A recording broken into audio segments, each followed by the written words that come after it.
Hey, T-Sippers. Hey, T-Sippers.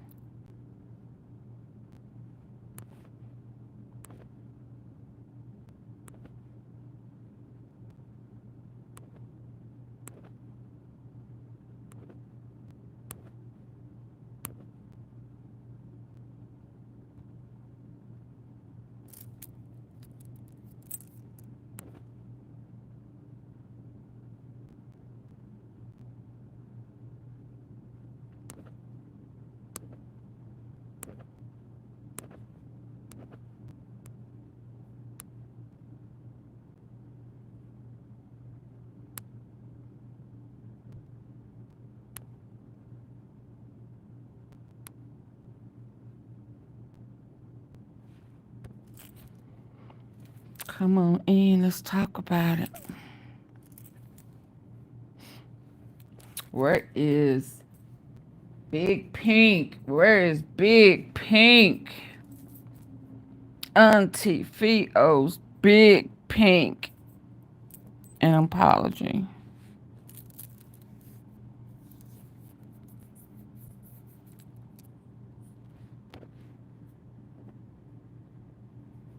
Y'all come on in.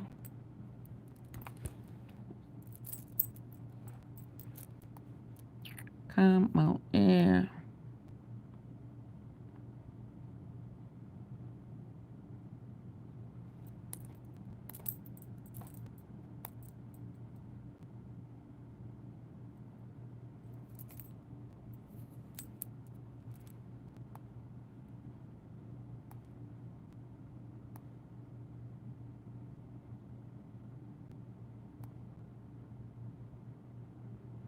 Two workers died of a possible explosion.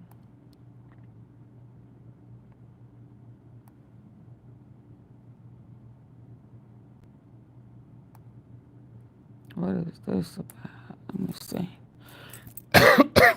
Come on in, y'all. Grip, stability, precision. That's the essence of driving. Lawfin.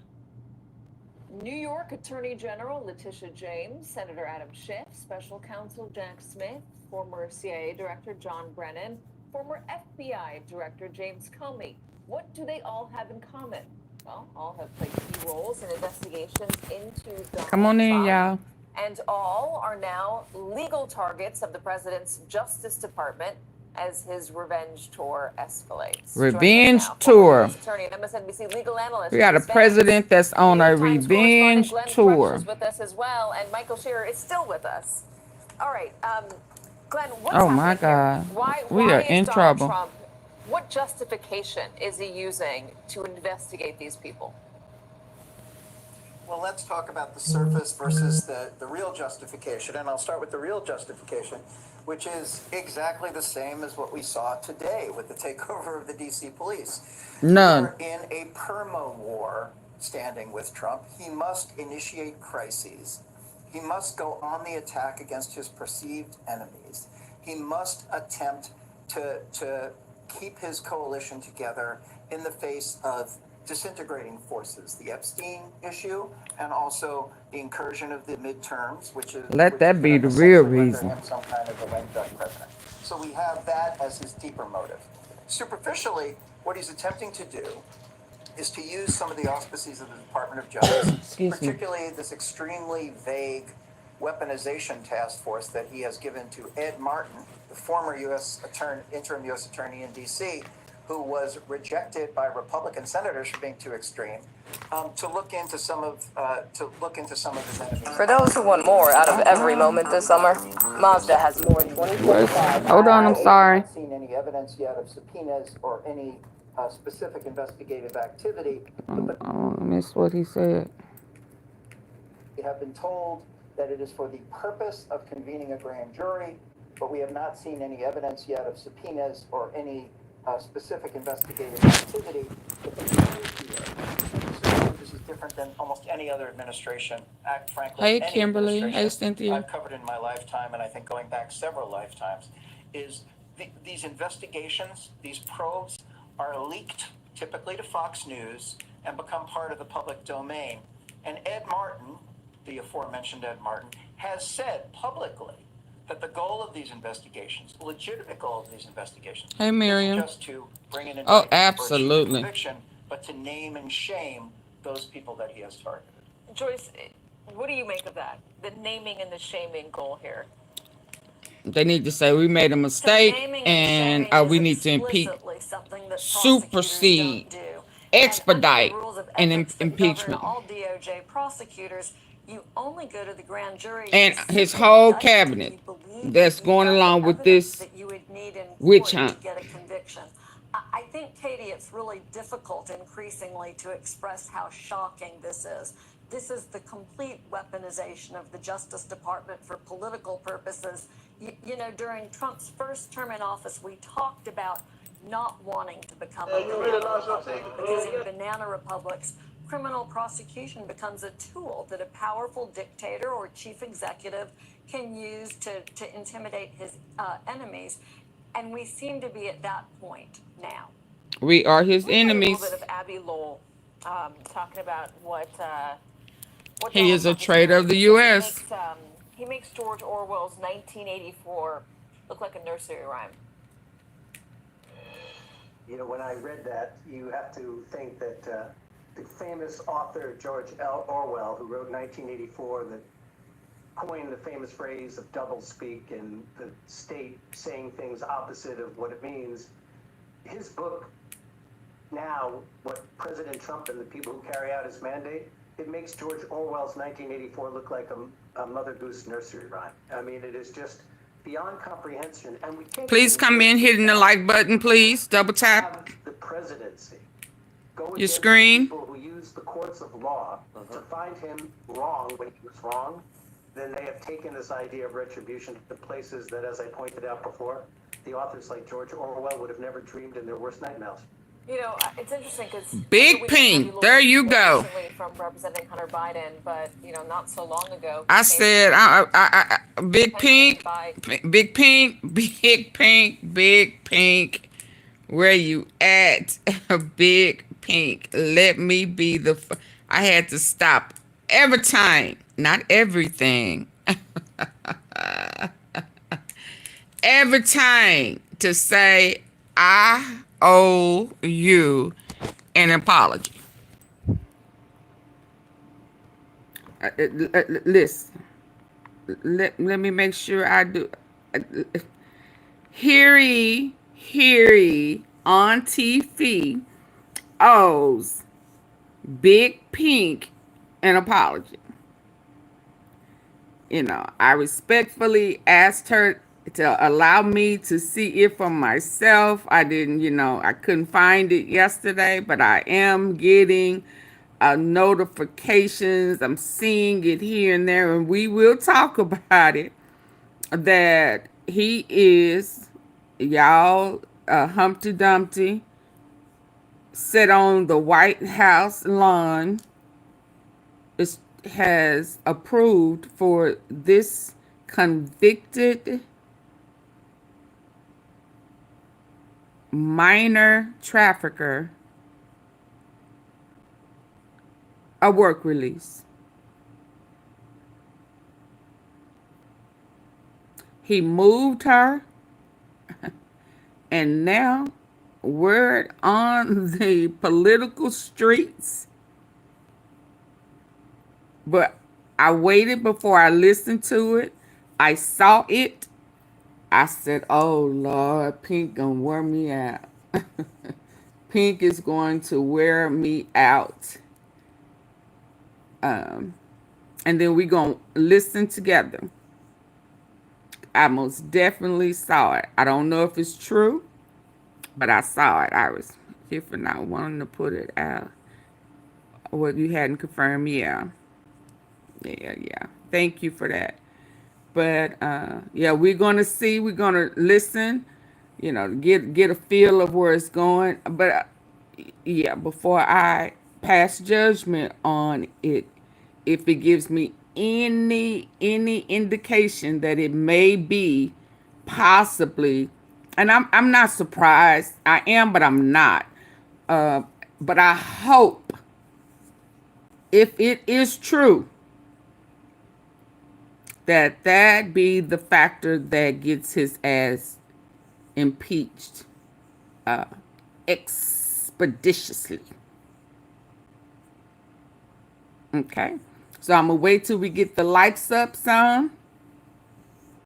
It's 100 and almost 40 people in here. And yeah, the likes are,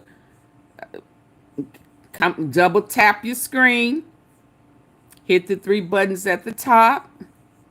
Get the thumbs up button. You can like, share, subscribe, join the membership, support the platform. I got some goals set. Please help me reach my goal. But Big Pink, shout out to you. Thank you. And double thank you for respecting the fact that I needed to,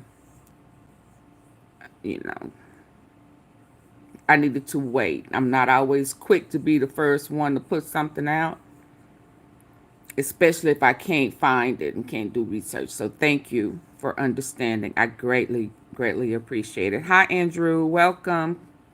Y'all come on in. I'm going to let the lights get up. But in the meantime, we're listening to Trump's revenge tour. He's on a revenge tour type of sprackle-knackle. Oh, my God. Oh, my God. So we can get the likes up. Okay, so bear with us.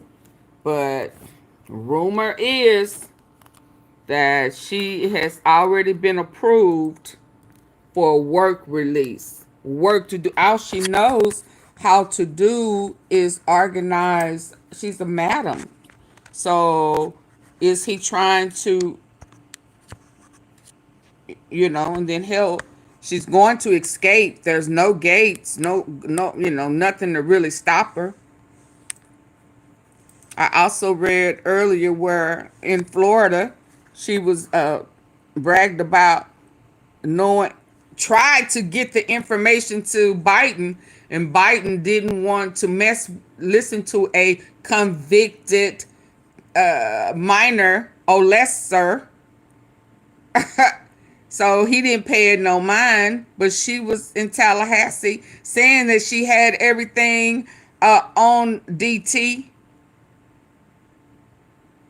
And Biden didn't want to talk to her because she was convicted. And she had been hit with perjury. I'm going to tap into that, y'all. But I got to get the likes up.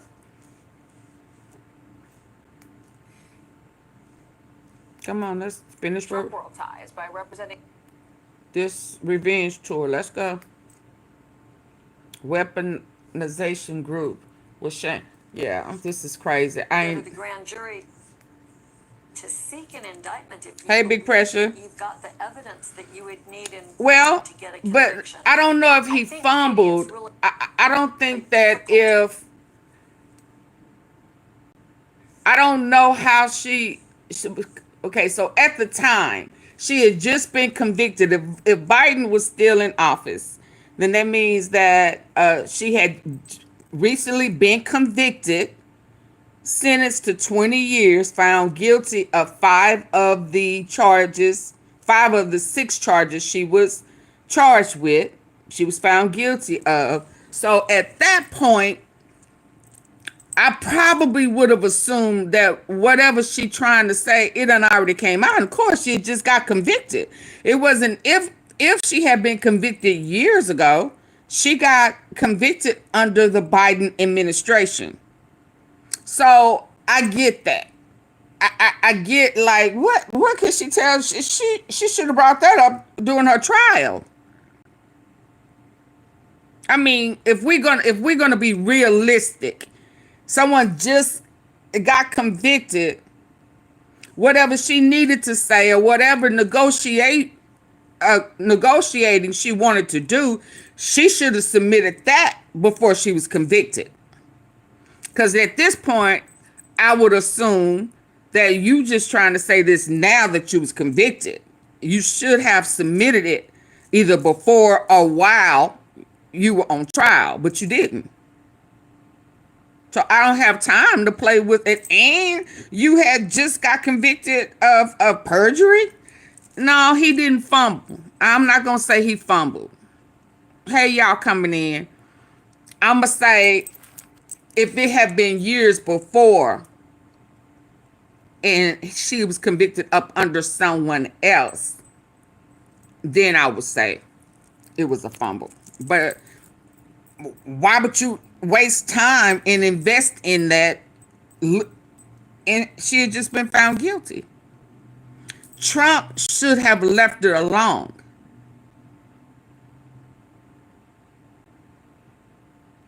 That's the reality of it. That's just the reality. He should have left it alone, knowing good and damn well he all over the place. Now, because I'm hearing now that she was all in Tallahassee, I don't think so. How would he have known what she had if she was convicted? So his friends, whoever he was trying to protect, she could have blew the whistle off of that when she was being convicted. But she didn't.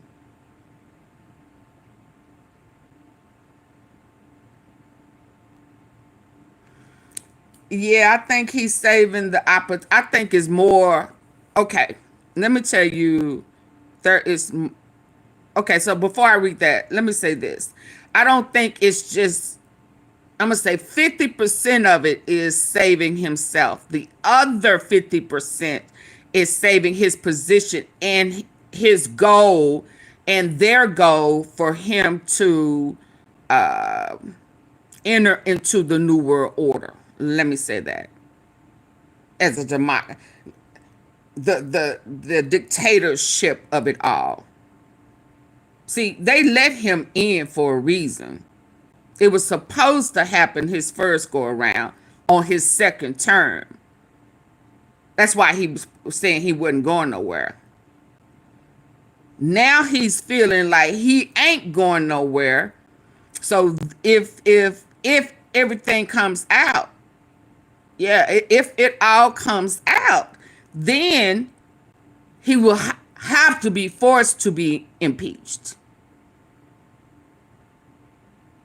He ain't planning on going nowhere. I let y'all hear him say that before. Christians, come on, Christians. I'm not a Christian, but we love the Christians. You gotta vote. This will be the last time. You won't have to do it again. It'll be fixed. So the plan is he don't plan on leaving.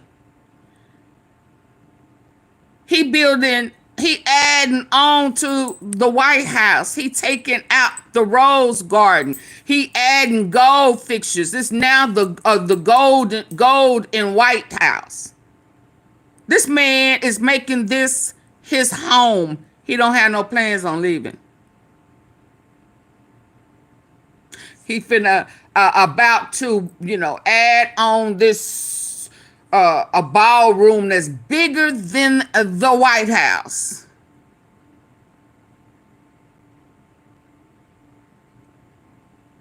Okay?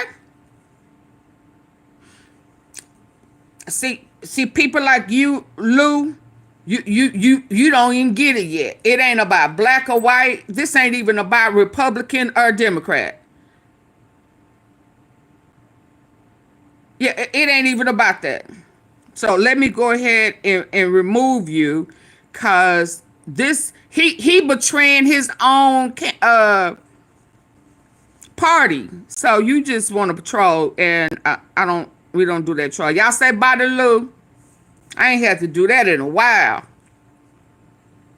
cause this is not about left or right, Republican, Democrat. This is about the U.S. dictatorship, depopulation,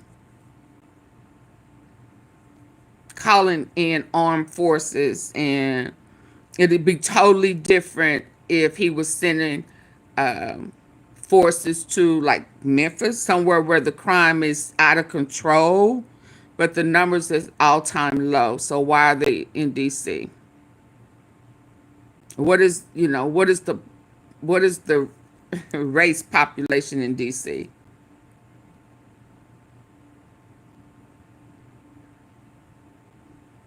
Oh no, it's going to have to be the oversight committee.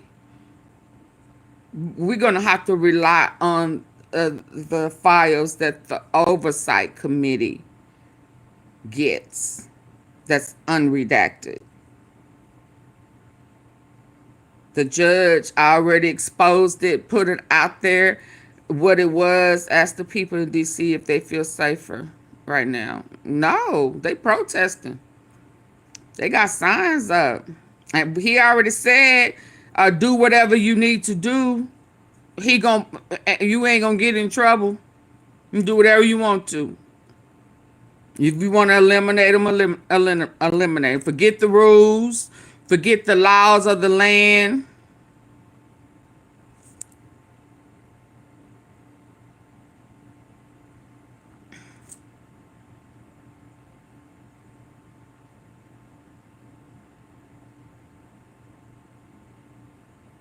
Who is you people?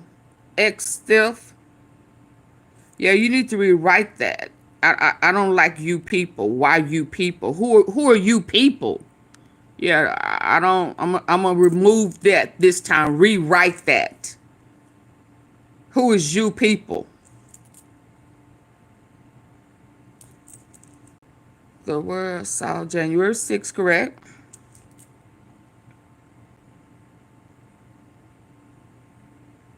Hey, Miss Tom. Yeah. This is the craziest mess ever. I'm just too outdone. Let's finish this because the likes are not up. It's 285 people in here, and I don't even have 50 likes yet. I'm not going to talk about it till the likes get up. So over here, we're listening to the revenge of the Justice Department for political purposes. Trump's revenge. During Trump's first term in office, we talked about not wanting to become a banana republic, because in banana republics, criminal prosecution becomes a tool that a powerful dictator or chief executive can use to intimidate his enemies. And we seem to be at that point now. Let me play a little bit of Abby Lowell talking about what Donald Trump is doing. He says he makes George Orwell's 1984 look like a nursery rhyme. You know, when I read that, you have to think that the famous author George Orwell, who wrote 1984, that coined the famous phrase of doublespeak and the state saying things opposite of what it means. Get the likes up. Double tap your screen. Now, what President Trump and the people who carry out his mandate, it makes George Orwell's 1984 look like a Mother Goose nursery rhyme. I mean, it is just beyond comprehension, and we can't get inured to it, Allie. If you can have the presidency go against the people who use the if you're using bad words, it says this message is held for review. I'm not going to review it. I said rewrite it, and you're using derogatory or bad words, I'll never see it. I know we know Abby Lowell more recently from representing Hunter Biden, but not so long ago he came to national attention by Trump world ties, by representing Jared Kushner, and now you have Abby Lowell come out and say that Donald Trump is running roughshod over the DOJ, and as Joyce was saying, doing things that prosecutors and the Justice Department is not supposed to do, naming and shaming, making George Orwell look like a nursery rhyme. Naming and shaming. Lowell's job right now is he's left his firm. He's at a different firm. He's basically filing lawsuits against the Trump administration for a living. So I'm not surprised he's saying that.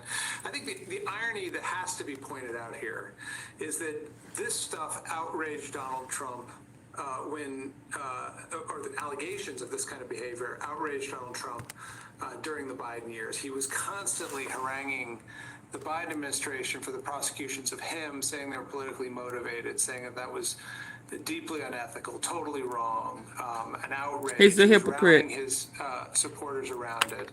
I'm not surprised. Who's responsible for giving the files to the oversight committee? But the switch. I'm not sure. The actual principle of the matter is pretty astounding to see. That it, on the But one I hand, think it's, the I'm not sure. allegation that somehow he was being signaled out because he had political potency. But it's my at understanding the there was ballot more than box, one copy and now he's using the same of the drive. tactics he accused Democrats of using against his enemies. I think there's going to be a big question in the midterms in 2028 about whether this path in lawsuits against the Trump administration for a living. They're sending the FBI after the Congress, the Senate. This is crazy. This is craziest shit ever. By representing Jared Kushner, and now you have Abby Lowell come out and say that Donald Trump is running roughshod over the DOJ. Do y'all know how to hit the like button? Things that prosecutors and the Justice Department is not supposed to do, naming and shaming, making George Orwell look like a nursery rhyme. You know, You said the Antichrist. Right he's left his firm. He's at a different firm. Revelation described him as having hair, wool, speak of great things. I'm not surprised he's saying that. I think the irony Name that has to be him pointed as out trumpet. here is that this stuff outraged Donald Trump or the allegations of this kind of behavior outraged Donald Trump during the Biden years. He was constantly haranguing the Biden administration for Little D prosecutions from of what's him saying happening motivated, passed saying that was away on them. deeply unethical, totally He worse than wrong. Hitler. No, He was rallying his, we ain't had no supporters concentration around camp it. just You yet. know, I'm not surprised he's using the Justice Hi, Department's Netta. own law firm now. It was telegraphed then, but the switch in terms of the actual principle of the matter is pretty astounding to see. That on the one hand, you know, the allegation that somehow he was being signaled out because he had political potency at the ballot box, and now he's using the same tactics he accused Democrats of using against his enemies. I think there's going to be a big question in the midterms in 2028 about whether this path is the one the American people want to go down, because we all see where it leads. Yeah. I mean, No, it of will course get worse not. and worse. And it's very possible that the next And on top of that, they are saying now they've done the recalculation that, of course, as we already had known for majority of us, that it was rigged. Elon Musk rigged it, and now they're saying that Kamala really won. Well, really? I mean, did we really not know that? There's just no way. Okay, y'all need to hit these 3 dots on your laptop. If you don't see the like button, the thumbs up, then you need to hit these 3 buttons. Get the likes up. I'm not going to go into it until you get the likes up. So we're going to continue to listen to the guys, this revenge that he's on. Hold on. Let's listen. Get the other guys back better this time than before, or they'll say, no, we're going to stop this, and that'll rally the American people around. You know, I don't want to open a can of worms because we're with limited time, but it does also now raise the question of what Donald Trump will do in 2026 if he loses the House He don't. or the Senate. He's not leaving. He's remodeling the White House. Well, but we will leave that for another day. We have some time. Michael, you're staying with us. Thank you. Joyce and Glenn, thank you so much for joining us today. He is remodeling the White House. He's adding on to the big house. Where they do that at? Huh? Where they do that at? Y'all get the likes up.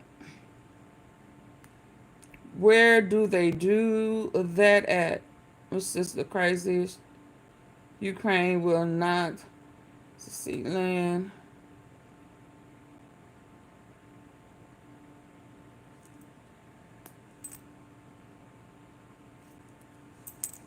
Hold on. I'm waiting on y'all. Paul Rashida.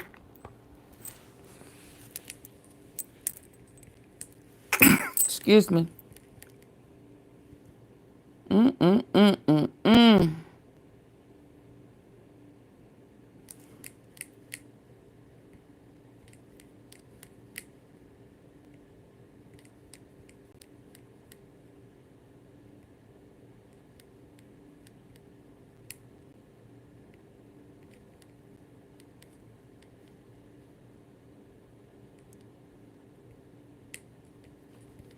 says breaking jaw-dropping developments. I just don't want to believe it. But why does it keep doing that? Yeah, I'm hitting a button that I'm not realizing that I'm hitting.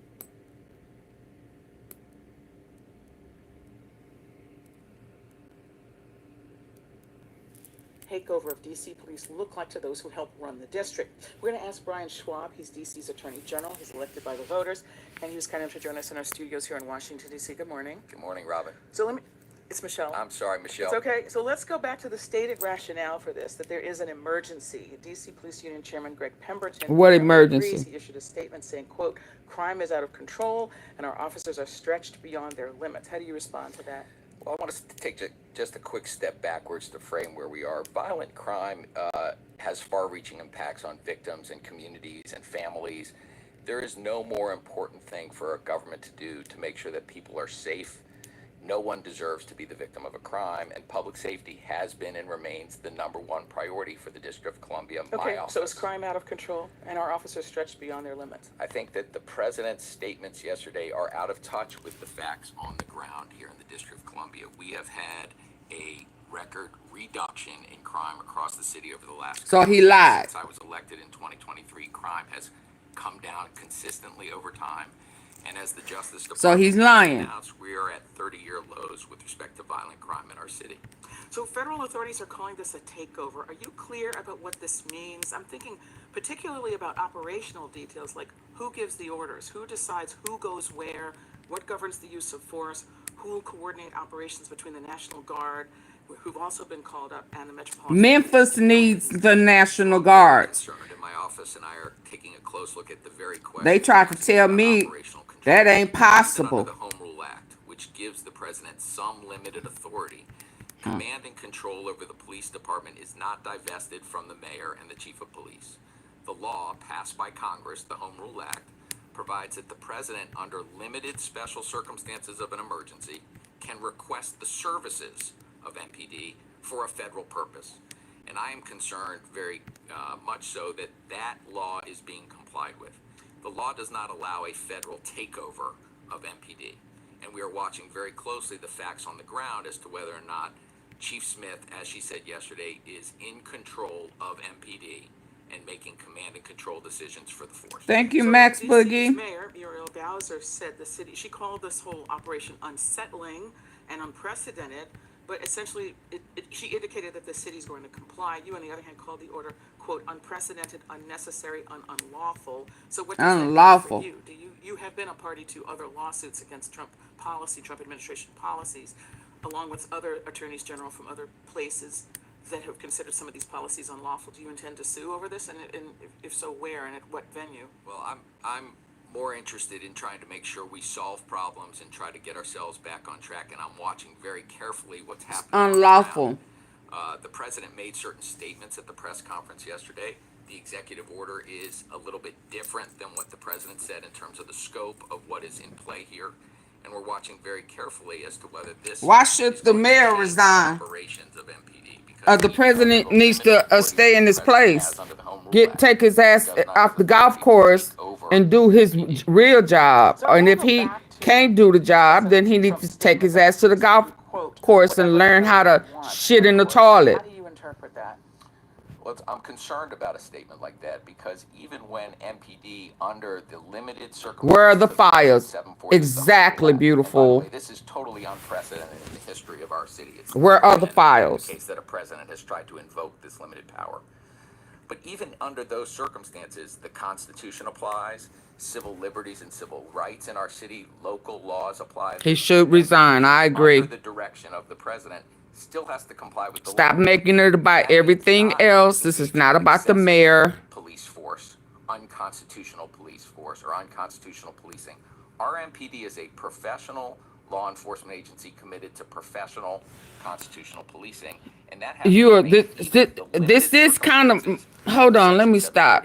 You know, I played it the other day, and you know, I don't know how some people received it, but the man said You know, I don't want to make it so spiritual. I support Donald Trump and his entire cabinet. He's not. Thank God. What God? What God? Maybe I need to say that. What God?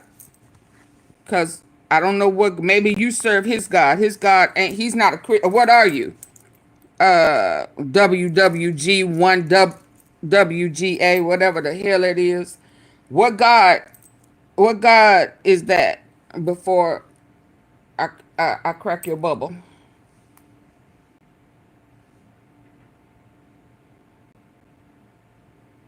What God is that? Because this is one thing I know about WW. What WW people. It's not a problem until it start affecting y'all. There is no his God. It is the what God? What God is that? So there's a whole bunch of gods. What God? It could be God, a statue. It could be his Buddha is God. What God are you talking about? What God? Before I remove you, I'm asking for a reason. What God? And if you feel like, you know, you finna go there, then I'll remove you.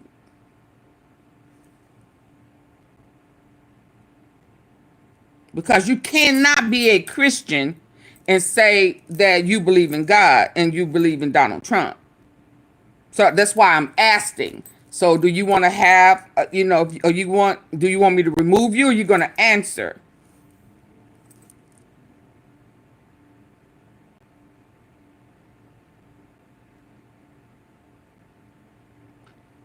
To Christians, yes, but not to everybody.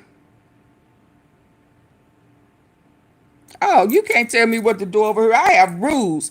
I have guidelines. And if you don't follow them, no, you lose. You lose because you can't follow rules. You're in the wrong place. So let me help you. No, you're not going to do what you want. You're not entitled to do what you want to do over here.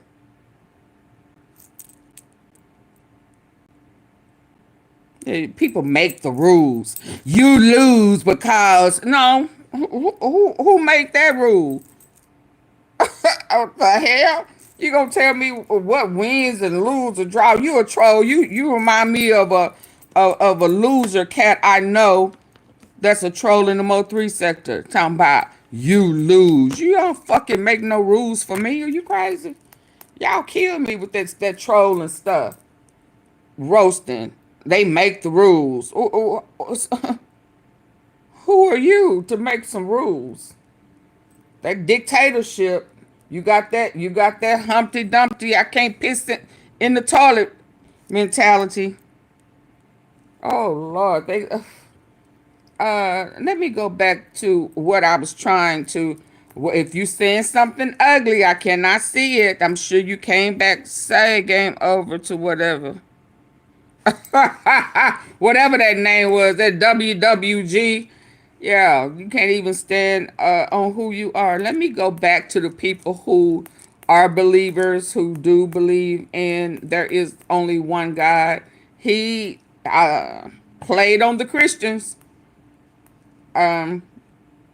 Oh, Christians, get out and vote. We need you to vote. This will be the last time. I'm not a Christian, but we need you to vote. Let me remind you, dumbasses. Did Donald Trump just say the part WWG. Listen. I don't care how, but you have to get out and vote. And again, Christians, get out and vote. Just this time. Just this time. You won't have to do it anymore. 4 more years, you know what? It'll be fixed. It'll be fine. It'll be you won't fixed. have to vote anymore, my beautiful Christians. I love you, Christians. I'm a Christian. I love you. Get out. You got to get out and vote. In 4 years, you don't have to vote again. We'll have it fixed so good you're not going to have to vote. Did Donald Trump just say the quiet part out loud? Yes, he did. Listen. I don't care how, but you have to get out and vote. And again, Lorianne, no, I'm not. I'm definitely never have been on Section 8. Never in my life have I had a voucher. And guess what? I don't have a bunch of kids. And I'm not on welfare. See how dumb your ass is? Y'all say bye to Lorianne York. She got it all wrong. I ain't never in my life had a voucher. Never. And I do not have a bunch of kids. I chose wisely. How about that, Miss York? Ha! So your answer is wrong, and you have no earthly idea because you ignorant in the head. Yeah, you been eating that fruit and shit that Gates done sprayed down. Yeah. Y'all say bye to Lorianne York? Get your ass up out of here. She done put everybody on Section 8. Bitch, you crazy. It's a hand up. I don't have no problem with it. If I need it, guess what? Guess what? I done paid into it. I pay my taxes. So if I need it, I'm a damn sure get it. I'm going to take my happy-go-lucky ass right on down there and sign up.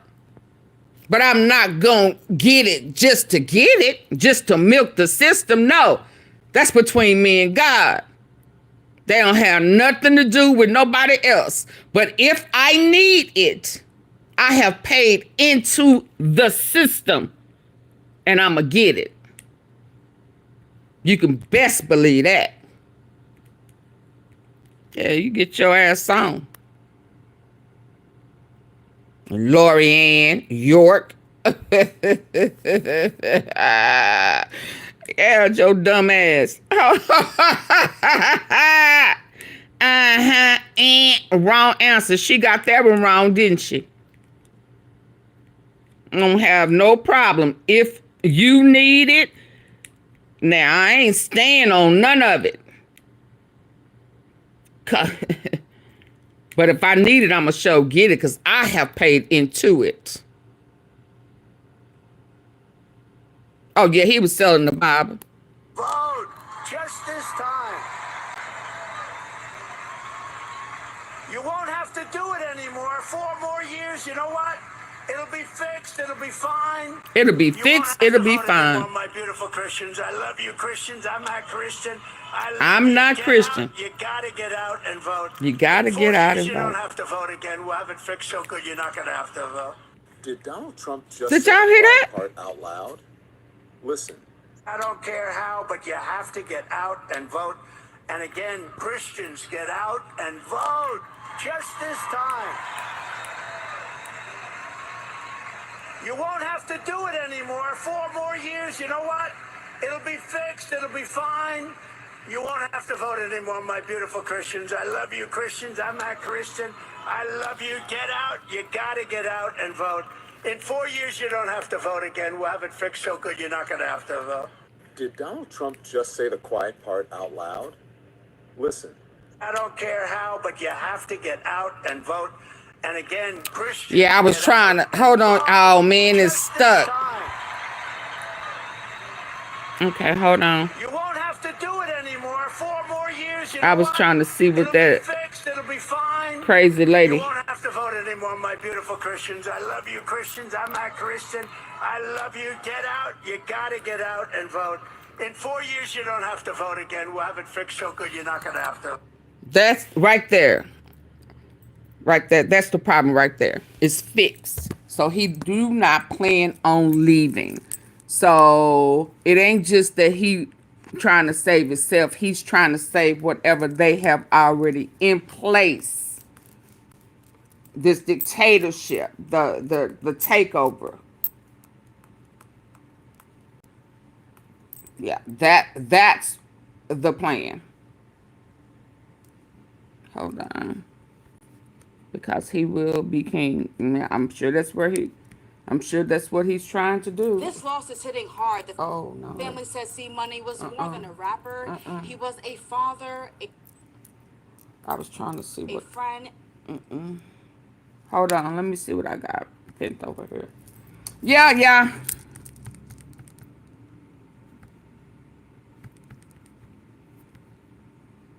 Waiver. Are you truly with me? Stop equivocating on issues like LGBTQ rights or trans rights. Like support human beings always. Cohen goes strongly. live Stop with breaking being pulled news. in and sucked into right-wing ecosystems and talk about how you're helping me get health care. Universal health care is great. So why do we the tariffs are paid for our democratic republic trying to 100 impeachable offenses and or 25th Amendment related conduct on any given day, or his regime does? I mean, just take this story that gets passing attention. Hold on, it says military. J.D. Vance taking a kayaking Hold trip. on. It's a shock just to say it out loud. There are boots on the ground in the streets of our nation's capital this afternoon, today. National Guard troops arrived earlier today acting on orders from their commander-in-chief to execute got a boots on the takeover ground of Washington, D.C.'s police department in order to fight crime, which data suggests is at its lowest in decades. And we should point out, which hasn't been done in the past to solve crime or anything else. Earlier, Mayor Muriel Bowser met with Attorney General Pam Bondi, along with several top Justice Department officials, about how to actually implement Trump's new directive, as protests have erupted across Washington, D.C. And while administration officials maintain that Donald Trump's decision to federalize D.C.'s police force is entirely legal, there are clear and obvious questions and concerns about what happens next. It is not legal. Specifically, what if this is just the beginning? On that topic, the Washington Post today, citing internal Pentagon documents, published exclusive new reporting into a plan that would formalize a so-called military reaction force for deployment in instances of civil unrest.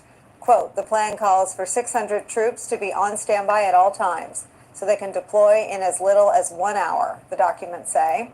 They would be split into two groups of 300 and stationed at military bases in Alabama and Arizona, with purview of regions east and west of the Mississippi River, respectively. Remember, Donald Trump's military takeover of Washington is just the latest instance of the ways in which Trump has directed the military to take action on American soil against Americans. Actions From on the New York America. Times, quote, already this year, Trump has Fear deployed not, God some is still in 10,000 control. You're active right. duty troops to the southwest U.S. border. And to be choke off the honest flow of with drugs you, as well as migrants. that Before is all I have to go by, is knowing that God is in control, and when it's time, he will do what he will do, and it ain't nothing we can do until then. I mean, that is all I got. Pressure, that's it. And because, a lot of folk ain't gonna get it, like I said, until it start affecting them. You will have these slow people that come in with this crazy, just a rebel for the cause. Yeah, I'm with Trump. What are you with Trump for? I mean, what part? I mean, what? He do everything he say he gonna do. What? What has he done for you? The tariffs. Okay, that we gonna have to pay for. That's taxes on us. No. Yeah, yes it is. So they just go along with it. They, at this point, they still think it's a war between Republican and Democrat. And he is betraying his own base.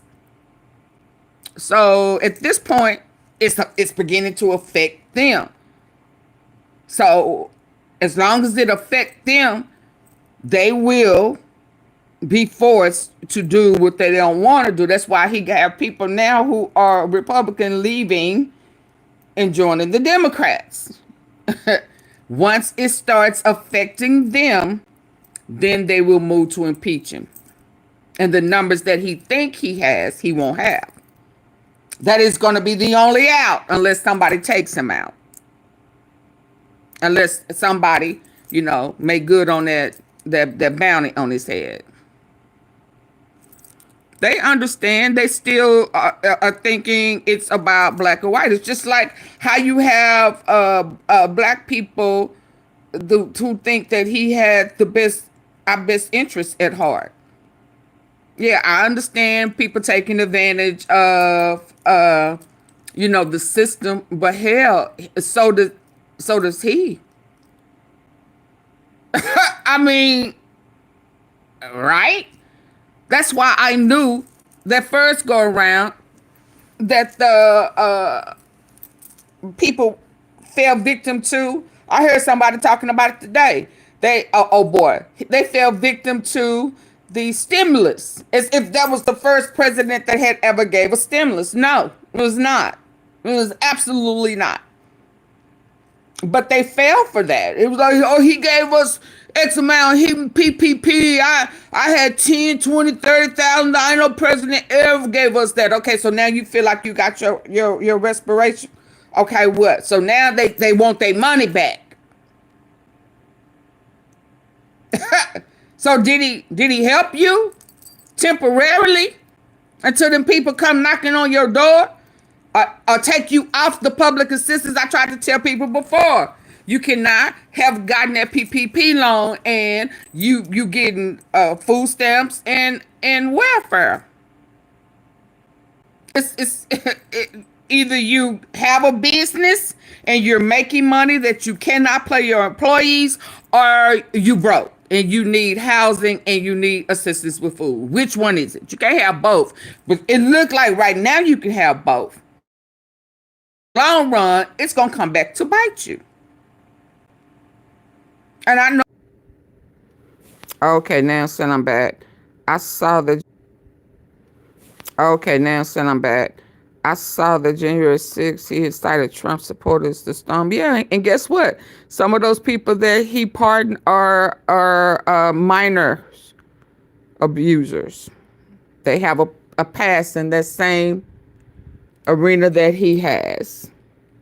Can y'all hear me? Are y'all able to hear me?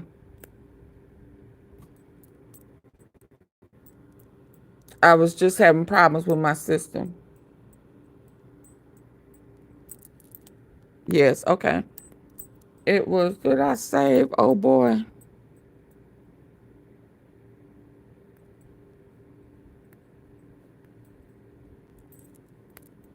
It was THORNTON.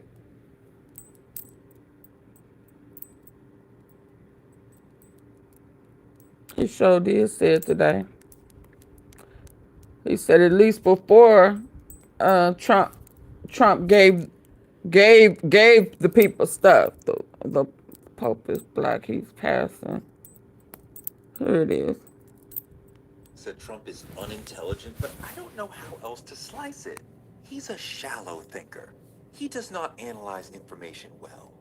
He does not have a deep understanding of any serious discipline. And he is committed to believing things that just aren't true. And it's kind of crazy that we have to live with the delusions that he holds. The untrue things that he's just decided to believe, we have to live with it. He believes, despite all evidence to the contrary, that other countries pay tariffs. So we are stuck dealing with the impact of tariffs because he believes otherwise. Israel's committing genocide, but oh no, this one ain't it. He believes otherwise. Climate change is real, but he believes immigrants are not evil. They are not the cause of our problems, but you're in a bizarro world. He's an immigrant. Just he's one. I mean, his generation is. No, that's not the one. That's not it. Let me see. You know what?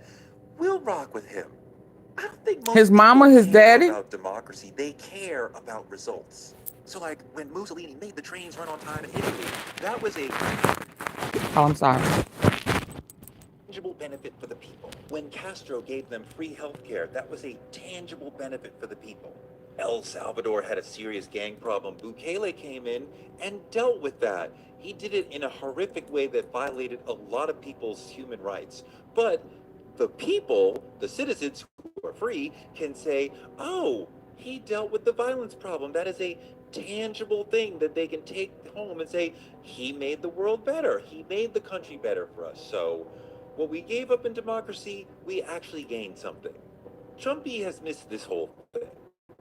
He wants to be a dictator. He's moving toward dictatorship, but he's just taking power, taking money, taking vacations. He was mad, wasn't he? He's not giving the people anything. There's nothing that we can look at and say, oh, well, that's what we got for giving him our democracy.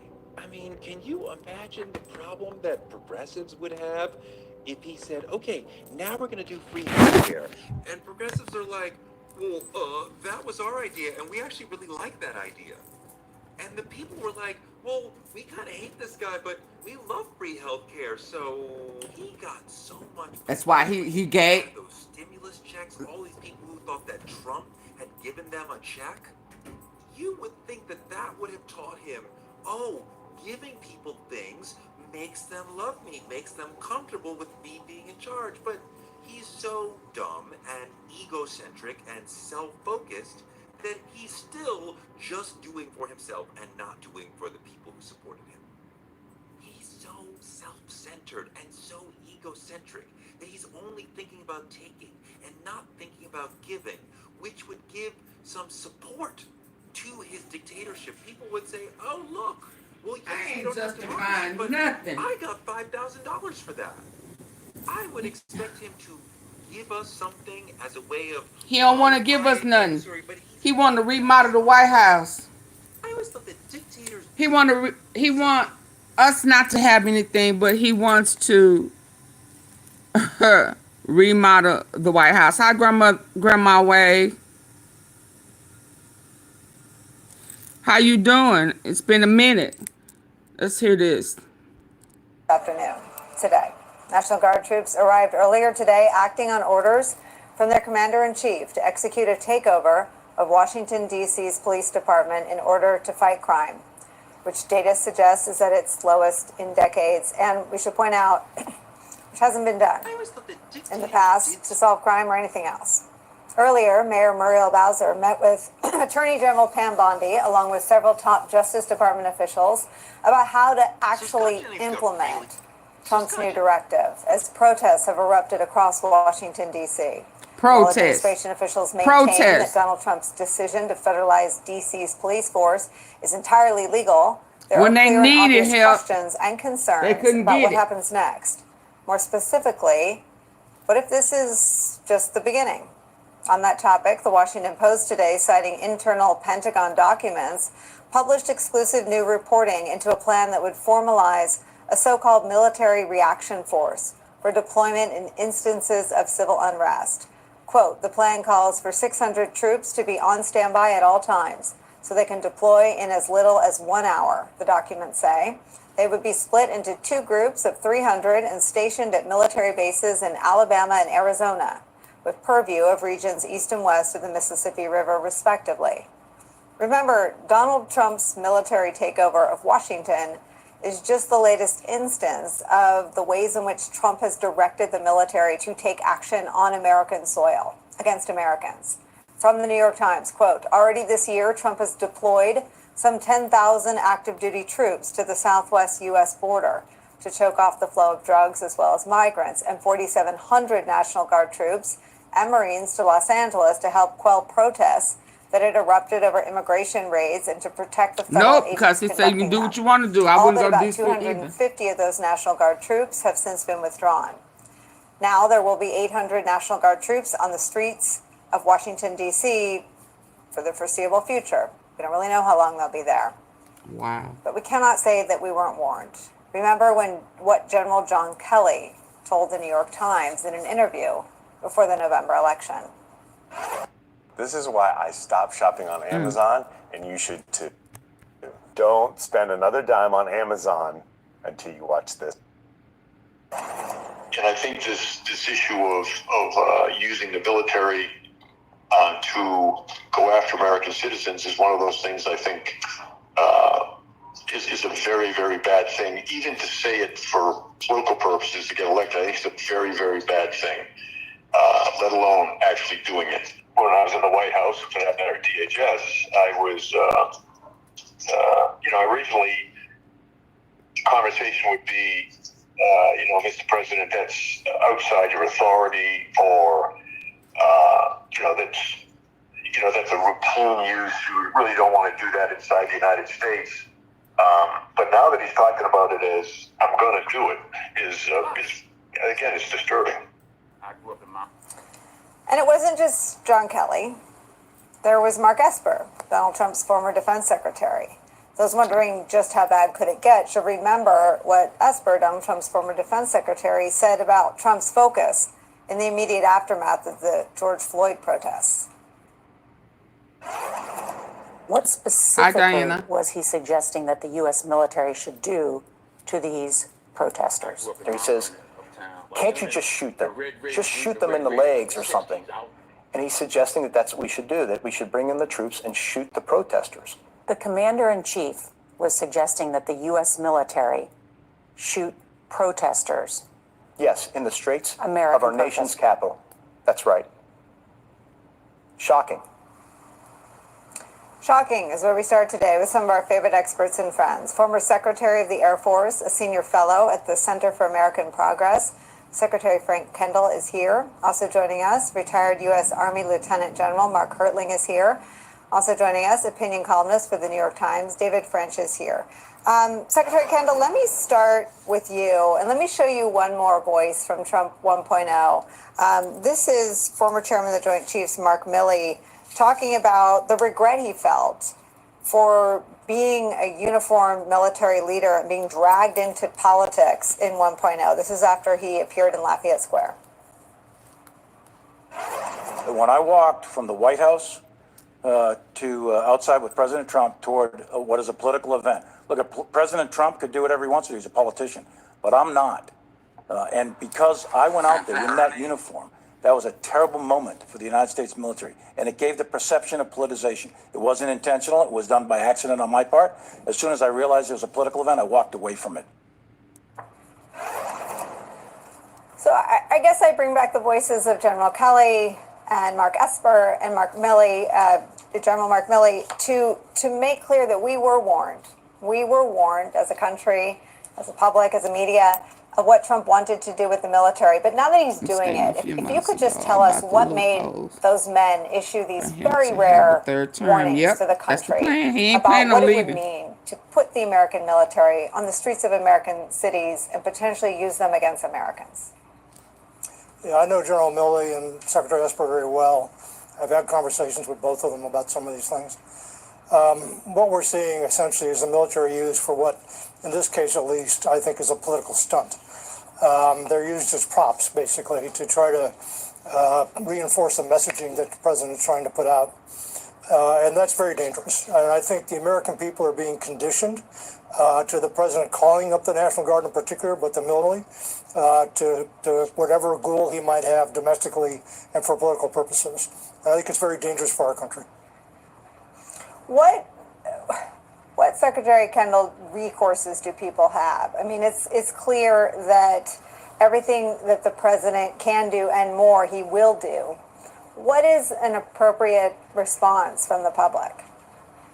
I think we have to let people know how we feel about this. I think we have to, there has to be a response. And I think we'll see that. That makes the situation more dangerous, unfortunately. The people that are going to be on the streets here in D.C. are not trained in the type of work they're going to be asked to do. They're not trained very effectively to do police work, certainly. They may have some training in crowd control. Please comply, y'all. If y'all in D.C., comply. I think every one of us as citizens has the right to speak out. Let our members of Congress know, and make it clear that this is not the America that we want. I mean, I need for everybody to understand. They say, I know my rights. You're not going to have no rights. Thank you, Janet. This is not about rights. Because he has set it up that they going to get off. It's not about the Constitution. Nope, he don't abide by it. That's the whole point. So he sent them there. Take their asses out. If they look at you funny, just do whatever you want. Shoot them. Depopulation. I got your back.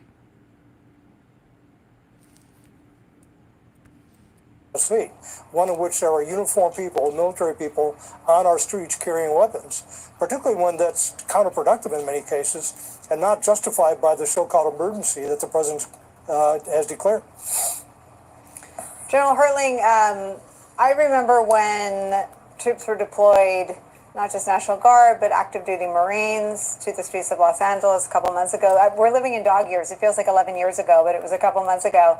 And a former senior military official said to me, it's wrong for all these reasons, right? It's not what we look like. It's not what we look like to our friends and enemies around the world. But it's also wrong in terms of not just the training that you receive in the military, but the DNA of who joins the military. This person explained to me that you join the military to go defend your country on a battlefield, typically far, far away, and that to be turned on your neighbors and friends in your own towns and cities is not at all what the military trains men and women for. Do you agree with that? And your thoughts on where we are today? Yeah, I most certainly do, Nicole. And here's the thing about the National Guard. Let's talk about them for just a second. I was an active Army officer, but the National Guard is different. Army officers deploy, go to other countries, do the things we're asked to do in combat primarily. The Guard has a much more difficult mission, truthfully, because they also go to combat when asked to and when federalized. But they also do things like conduct humanitarian relief. They also do things, which is what we are seeing them do right now, and I'll caveat that in a minute, of providing military support to civilian authorities. When manpower is needed by other civilian authorities, the Department of Homeland Security, whoever, name that tune, they ask for military personnel to do that, usually the Guard. But truthfully, when they are asked to do that, they're given a mission. And that mission normally has a task and a purpose. And in this case, as Secretary Kendall just said, I personally can't see what the mission is right now. Because right now, there's no indication that they're protecting buildings or putting up concertina wire or, doing administrative tasks so the rest of the police force can get in the field and do what they're supposed to do. I don't know what they're going to do. So until we get what their mission is, what their tasks are, and how they see their purpose in contributing this, I have to agree with Secretary Kendall and say this is a political stunt, and it's used for intimidation. I mean, I watched Secretary Hegseth on a news program last night talking around the fact that guardsmen, when they're on the ground, certainly can use force if they're threatened. But he was couching it in the view that, oh yes, they're going to use force, potentially. If they're threatened, they're going to use force. So the only thing I can see is that this is a potential in case there are riots, to then deploy the National Guard, to provide that civilian support, to provide crowd control. But none of that's happening right now. To say that the Guard is being deployed to conduct police action, that's, as Secretary Kendall just said, is not what they do. I mean, even military police will not do that in a civilian environment. They are spent to do it on a base, in combat, someone else like that. And in fact, it's against the law for them to do it unless the president declares an insurrection act, which usually comes about when there's an insurrection. I don't see anything like an insurrection right now going on. He's trying to create one. He's trying to create one. Okay, let me listen to this before my system shut down. And y'all not getting the likes up. So let me go ahead and get to this part.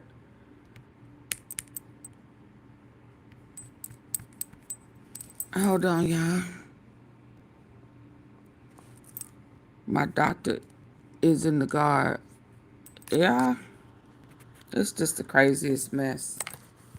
Again, I'm not saying that there are not some cities and states that some cities that need the National Guard.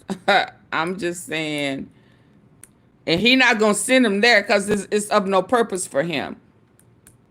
Yeah, I think it may be because he, he finna be having these meetings with these foreign leaders, and he know he got a bounty on his head. He need that backup. It was what, yeah. And maybe why they in D.C. Hold on. Scary ass. He talked that talk. Just like, he was like, oh, there's no virus. And then he got it and thought he was about to leave here. Crying. In my view, say, hold on. How are you? Crying and all. And then he came back, oh, I'm the strongest. I'm Superman. Yeah, you thought you was out of here. Shut up. Hold on. I'm trying to find it, y'all.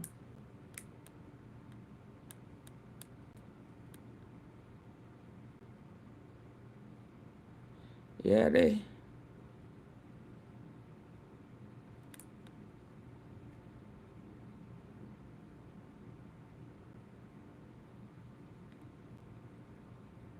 There it is. Choosing internet shouldn't be confusing. It should.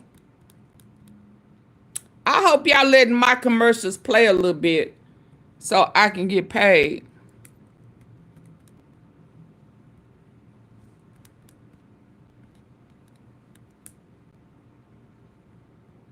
Okay, let's go.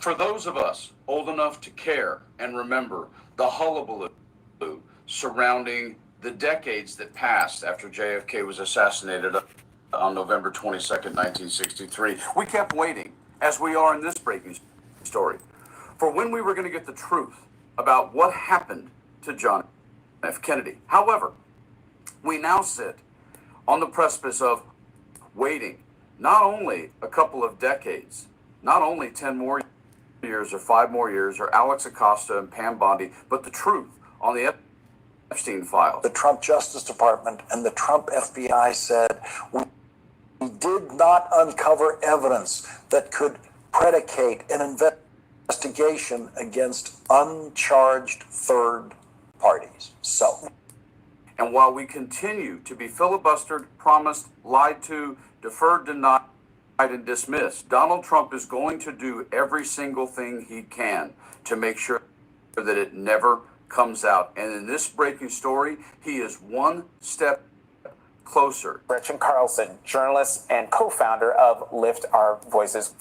President Trump still refuses to categorically rule out a pardon for a convicted trafficker, sex assaulter. I think that is the biggest slap in the face to the survivors of everything else that I listed. To making sure he never faces any consequence for that. And you're not going to want to miss this. I'm going to show it to you in a few seconds, because we have to understand what so far has been the claim of MAGA and the claim of Republicans about getting this out. Take a look at this. That is, to your point earlier, normalizing the fact that it doesn't matter what she did.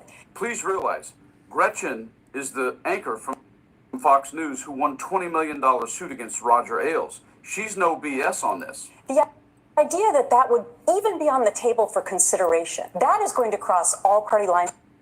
As the controversy over the Epstein files consumes Washington. Are you maintaining you did not write the letter for Jeffrey Epstein's newspaper? I don't even know what they're talking about. Release the damn files. Look, it makes no sense to me. Oh yeah, they say they want it released. Let's let the public decide.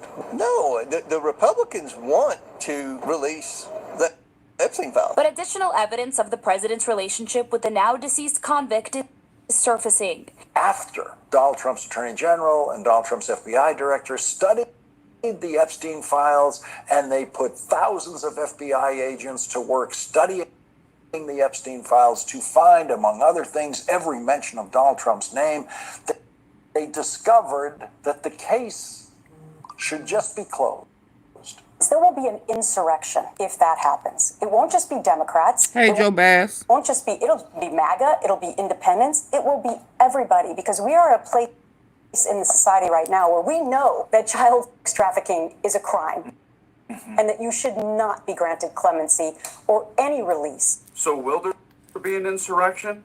Will people really storm the gates if they don't release the Epstein files? Or, in this breaking story, if what has been done, the drip by drip for Ghislaine Maxwell, she's actually inches away from being let out of prison. Take a look at this story. Ghislaine Maxwell cleared to leave prison on work release. Convicted child trafficker Ghislaine Maxwell has reportedly been cleared to leave prison on work release. Podcast host Allison Gill obtained information about Maxwell's security score, offender waiver, and other details after the former partner of Jeffrey Epstein was moved to a minimum security prison in Texas. According to journalist Adam Klasfeld, Senator Sheldon Whitehouse, he raised questions about Maxwell's new prison accommodations in a letter to the director of the Federal Bureau of Prisons. The senator demanded to know if Maxwell received special treatment after meeting with Deputy Attorney General Todd Blanche, President Donald Trump's former personal attorney. Documents viewed by Gill indicated that Maxwell was given a 7-point base security score, the highest possible because she is a defender and considered a danger to the community. Despite her score of 27 resulting in a minimum security level, our policy does not allow people with a defender PSF public safety factor to serve their sentences in minimum security facilities. Someone has to waive the PSF to make that move, Gill noted. The documents also showed that Maxwell's custody level was set to out, allowing her to leave the prison to work. Gill explained that defender Epstein, Maxwell's associate, enjoyed the same ability to work outside prison after a sweetheart deal penned by attorney Alan Dershowitz and approved by Alex Acosta, who served under former President George W. Bush and Trump. So she's gone from a score of 7 to 27. Shouldn't even be there because of what she was convicted of. Well, I will say at least no major outlet has reported it. Even when I go up under that lady, Allison Gill, she's not a major outlet.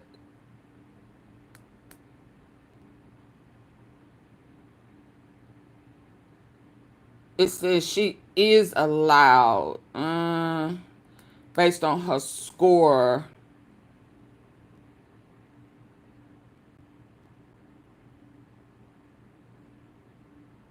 Somebody probably played with her numbers.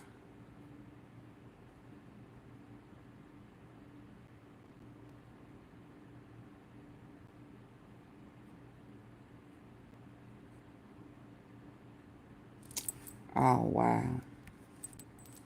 Trafficker and abuser, right? And now she goes from maximum security to club fed, and now she's on a work release program, which means she is one fingernail from being free. A free woman, convicted for 20 allegedly. Years, the accomplice, I'm still not totally convinced. The wingman, as it were. But I'm not surprised. I wouldn't be surprised either. And giving her card to high school girls. I don't see that she has requested it. They're saying that her numbers.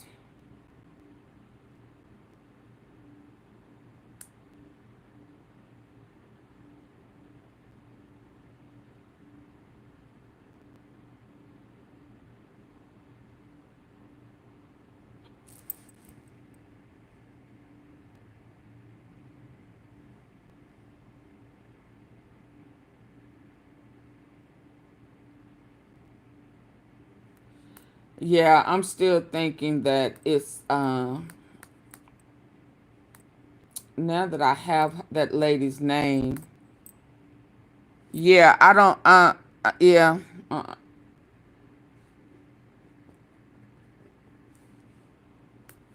Yeah, I'm not convinced. They're saying her numbers, but I don't see where she has requested it, nor do I see where the DOJ has cleared that.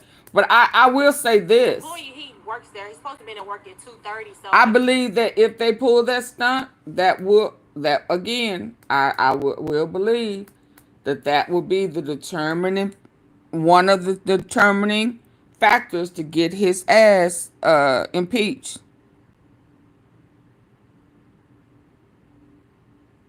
Yeah. Her number allows for it. But I don't even see that she has requested it. So there will be nothing for them to approve if there's not a request. None of this saying that she has requested it.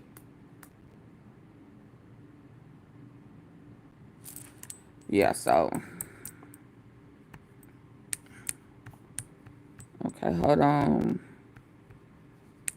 Yeah, Diddy is suing for $100 million. Diddy need to sit down. He want to keep his name in the system. He want to feel like he's been wrong. So now everything that the judge is holding me on, people are defaming my name because they know the judge want to. They just throwing it out there to have the public who will react. Yeah, pressure. That's true. I believe that. To see how. Yeah. Mm-hmm. Yep. But I believe that's one of them. And he done already went too far. But if he tries to hold on, I'm trying to get somewhere. If he, that's one of them stunts, like pardoning that pedophile for that with kids. Now, although we know now that he did pardon him before on his way out before, but see, he in his mind he ain't leaving. He is not leaving the White House, y'all. He doing remodeling. He not repairing. He's making it his. He done moved Obama out. He done moved MLK out. He done moved Biden out. He done, and he's adding on. In a minute, he gonna have some special rooms, little rooms down there, so that he can have his little shenanigans continue. Yeah, I saw something where Bill Clinton said he got some. Hold on, let me see. Now that I said that, hold on. And people are coming out. Okay, yeah, I was there. But guess what? So was you. We shared a kid together. We shared a room together. Oh, man, he couldn't play with me. I hit his ass with shit like that. Yeah, we shared it. We did it together.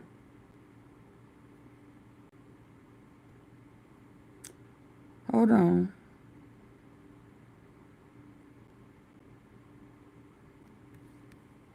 Right here. Let's listen, y'all. Wow, not good news for Donald Trump at all. Ghislaine Maxwell's cellmate in Tallahassee is breaking her silence. And this cellmate says that Ghislaine Maxwell was telling other prisoners that she had dirt on Donald Trump. Ghislaine Maxwell was trying to position for a pardon under former President Biden, but Biden's DOJ did not want to hear at all from a convicted sex trafficker. But apparently Ghislaine was telling other prisoners that she's got the goods, especially when she had just got her sentence. Biden would use that again. She had just gotten her sentence. Why would I turn around and pardon you? And you was convicted of minor trafficking against Donald Trump. Biden and Merrick Garland were like, we just can't have any communications with this convicted sex trafficker. But the question is what do some of these other prisoners know, number one? And number two, will they now get subpoenaed in a future Democratic controlled Congress? Or perhaps if Democrats hold shadow hearings, or should Democrats outmaneuver Republicans again to try to get subpoenas of these individuals to find out what Ghislaine may have been telling other prisoners. Let me tell you what Ghislaine told her cellmate in just a moment, but I also want to share with you how has the MAGA Republican talking points evolved per Donald Trump.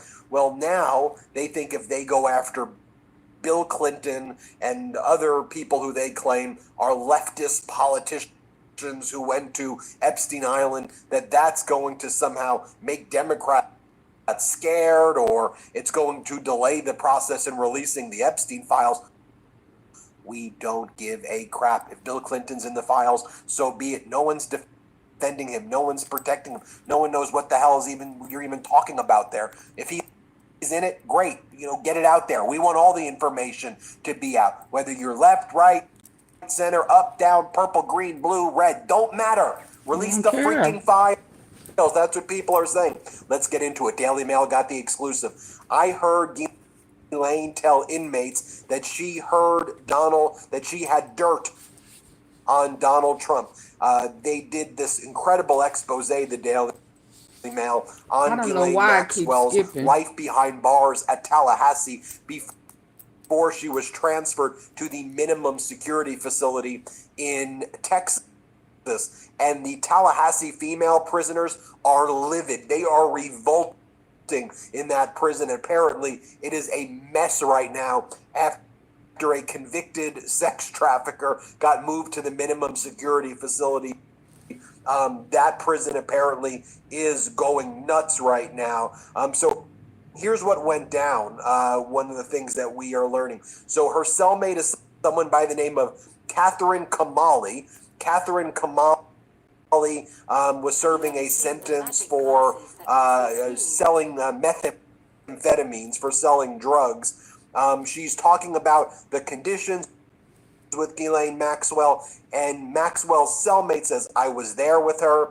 I was in B South at the Tallahassee facility. We were sleeping in these cubes next to each other.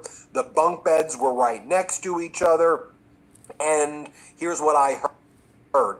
I heard her tell another inmate that she heard dirt on Trump and that it was going to get her a pardon from Biden. We heard her boasting about that. But ultimately, I guess that Biden's camp just didn't want to go down that route with Ghislaine Maxwell. So Ghislaine, this just shows you what little credibility Ghislaine has. So Ghislaine's pivoted, and now with Donald Trump saying, I know all of this stuff about you, because she was with Donald Trump since the late 80s, 90s, and early 2000s when she and Epstein split around 2004. She stopped talking to Donald Trump, but she knows this stuff. I mean, go back to the 1997 article from the Sunday Mirror, which used to be owned by her oligarch father, fraudster, Robert Maxwell, who died mysteriously on a yacht called the Lady Ghislaine while he was taking a piss off the side of it, and then it was discovered that he was stealing from pension funds. That's how he was getting a lot of his money. But in this 1997 Sunday Mirror article, it talked about Ghislaine bringing Donald Trump young women. The real estate developer got young women from Ghislaine, and she would travel with Donald Trump and the young women. They called her a madam. Madame Ghislaine, bringing the real estate developer the young women he would put in his penthouse. That was from a 1997 article. It's important to note. Now, this article also talks about one of the things it mentions is that Ghislaine had very bad hygiene. It said funky. That she would smell. That she didn't like to use that's a what lot they of have in common.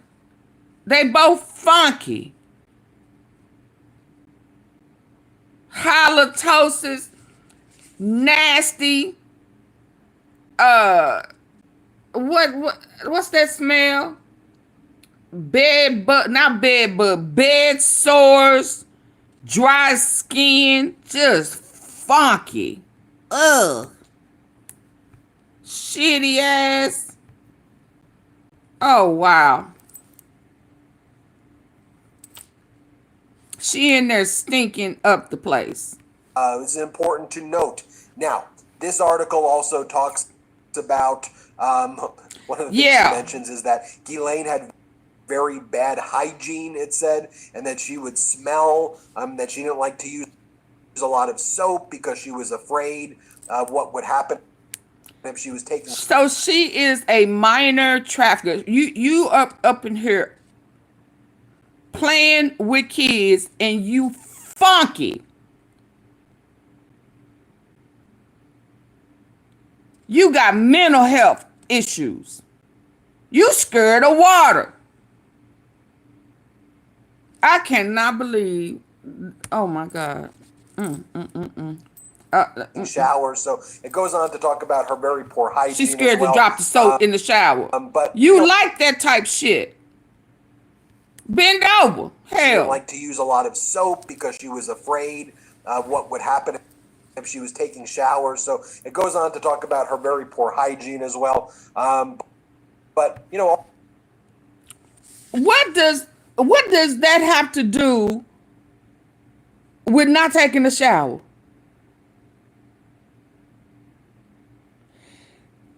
Janet, Biden did not drop the ball. Why are you saying Biden dropped the ball? Who said Biden dropped the ball? She got prosecuted on Biden's watch. How did he drop the ball? She is scared to bend over in the shower because she's in prison under Biden's watch. Pressure he just liked to stir up shit. Yeah.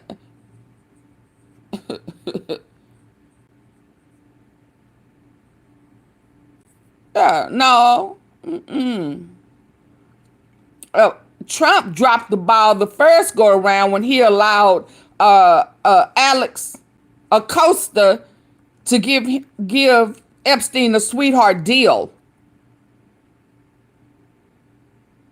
and continue his shenanigans because he's making him money.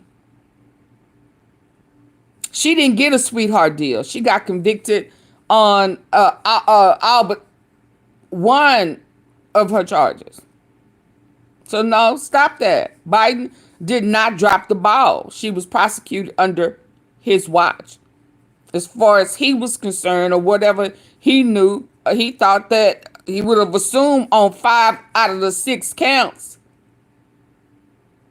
Yeah. What would happen if she was taking showers. So it goes on to talk about her very poor hygiene as well. But, you know, ultimately with Donald Trump and the MAGA turning point, why didn't Biden go after Ghislaine and get the information? Because that was never what Biden and their DOJ was focused on. Perhaps maybe they should have they should have went in there and said, let's get all the dirt from Donald Trump. But it's illegal. It's unlawful. What Donald Trump is doing and how he's treating the DOJ and destroying it breaks every norm, rule, and manual. I know, Janet. You know, people could say, we wish Biden would have fought fire with fire. He didn't. And Ghislaine was angling for the pardon to give all the dirt on Trump. Again, think about all the stuff she knows, but Biden wouldn't take it. Now, this happens on the same. Yeah, maybe it's that device. Let me bring that over here because I'm just having a hard time. Hold on. Let me change devices.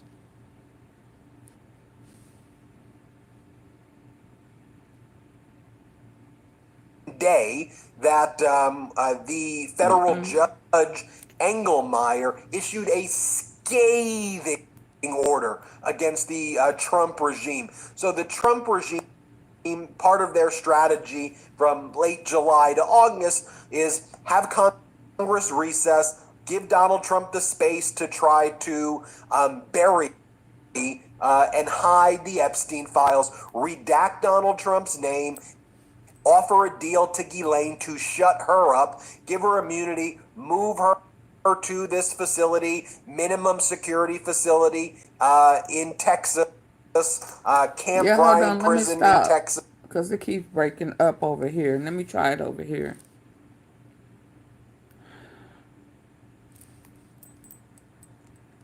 He didn't, and Ghislaine was angling for the pardon to give all the dirt on Trump. Again, think about all the stuff she knows, but Biden wouldn't take it. Now, this happens on the same day that the federal judge Engelmeyer issued a scathing order against the Trump regime. So the Trump regime, part of their strategy from late July to August is have Congress recess, give Donald Trump the space to try to bury and hide the Epstein files, redact Donald Trump's name, offer a deal to Ghislaine to shut her up, give her immunity, move her to this facility, minimum security facility in Texas, Camp Ryan prison in Texas, distract people with that, then pretend that we're trying to release the files by going after grand jury testimony when grand jury testimony cannot really lawfully even be made public, and there's nothing in the grand jury testimony. There's no there. It's not going to add anything. It took place over one day. There was not like a lot of witnesses called. It was like one DOJ FBI agent who testified Hey, based Street on Flames. hearsay, which you're allowed to do at grand juries. There's not anything that's even going to be added, but the Trump regime wants to blame the judges. Oh, we tried to release the files, but the judge blocked it. The files you can release today, Donald and Pam Bondi. She know that. Release today. That's the 300 gigabytes currently in your possession, custody, and control. That's what you warned Donald Trump in May. His name was all over. That's why you put 1,000 DOJ and FBI agents to redact and delete Donald Trump's name. That's why you went to Ghislaine Maxwell, gave her immunity in Tallahassee. Ghislaine Maxwell, cellmate in Florida, where she was talking about all the dirt that she had. Hold on. Ghislaine Maxwell's former cellmate at the prison that she was at. Yeah. Where she would be in there running her mouth about everything that she knew about Trump, and that she offered it to Biden, and he didn't entertain it. So they said, Precious trying to say Biden dropped the ball. I don't necessarily agree with that, because she got convicted and was sentenced to 20 years. No sweetheart deal. No, you can still, none of that. And they were the ones that just convicted her.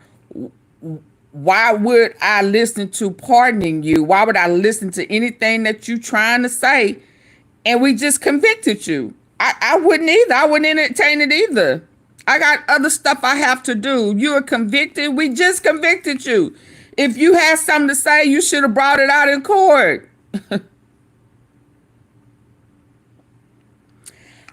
If she's being convicted, why would I still be going through the files? I mean, Janet Biden is not the DOJ. She's not an attorney. But if the people are convicting her, why would I say, okay, they convicted her, so let me go through it again? You can't try again. That's double jeopardy. So what am I going through it for? Why would I say, okay, let me do this? There's other things to do. That's just not his job.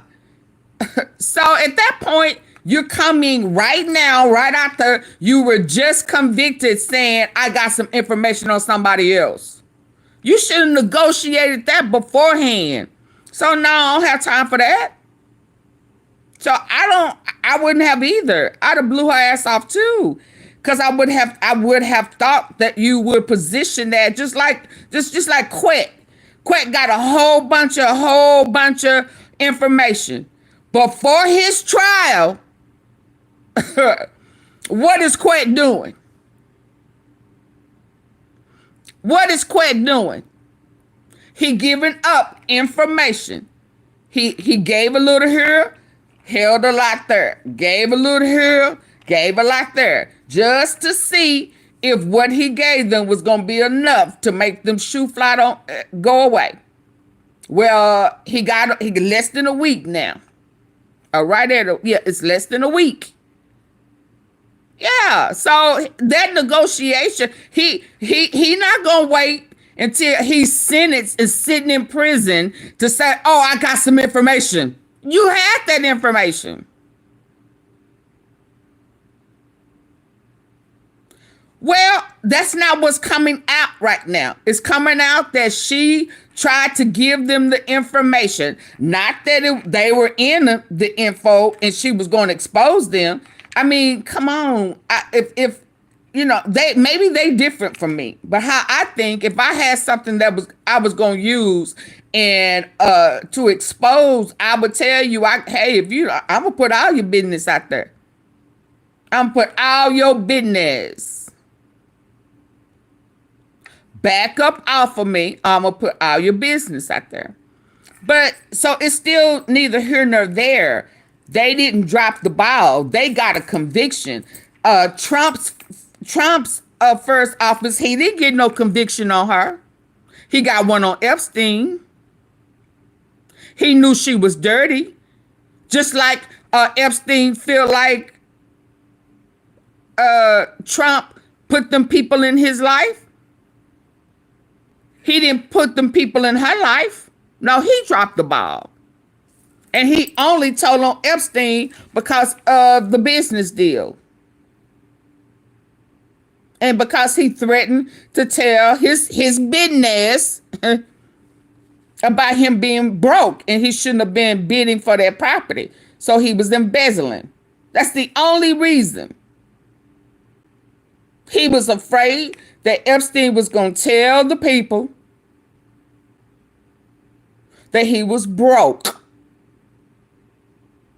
So he put them people in his life. Trump should have did the same thing to Maxwell, but he didn't. So no, I'm not putting that on Biden. It still falls back on Trump.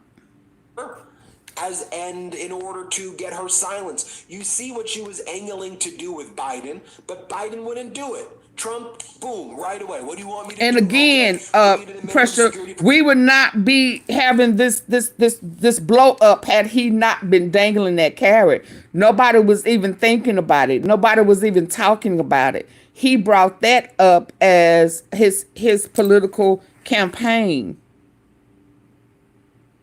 For the most part, one was no longer here and the other one was locked up for 20 years. So we, the people, just kind of moved on. We got some justice. It was Trump who brought it up to make it as if more people were involved. Okay, well, cool. You gonna release the files? Let's see it. So it's not about Biden. It's about Trump, period. And you'll shut up. Okay, sounds good. Anyway, sorry, going back to the federal judge Paul Engelmeyer, in a 31-page decision, he said basically the entire premise of the government wanting to release this grand jury testimony is demonstrably false, that the public would come away feeling disappointed and misled, that you would be re-victimizing the victims by misleading the public about what's in this grand jury testimony. There's nothing. He knew that was going to, it's about, I don't care who name on there. I don't give a shit. If he was going to expose it. Cool, let's go. So you saying there's more to it? Okay, let's go. Put it out there. And again, it really ain't about Democrats or Republicans, period. The pedos, period. And you blowing my mind, pressure, that you still want to make it be about a Biden and Trump thing. It's about a pedo thing. I'm with you, son. It's a pedo thing. I don't care. Hell, is your name on there? Pressure, the way you want to keep putting passing blame on people. Hell, are you protecting your name or some shit up in there?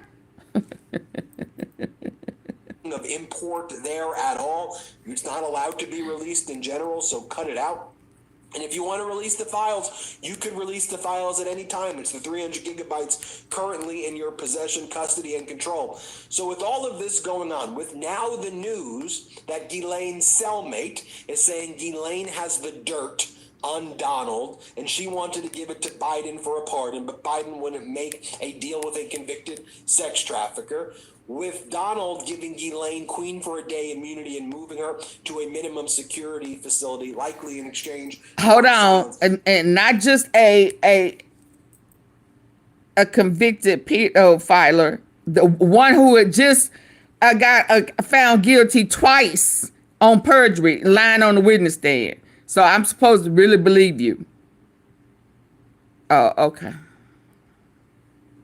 MAGA Republican James Comer on with now the news that Ghislaine's cellmate is saying Ghislaine has the dirt on Donald, and she wanted to give it to Biden for a pardon, but Biden wouldn't make a deal with a convicted sex trafficker.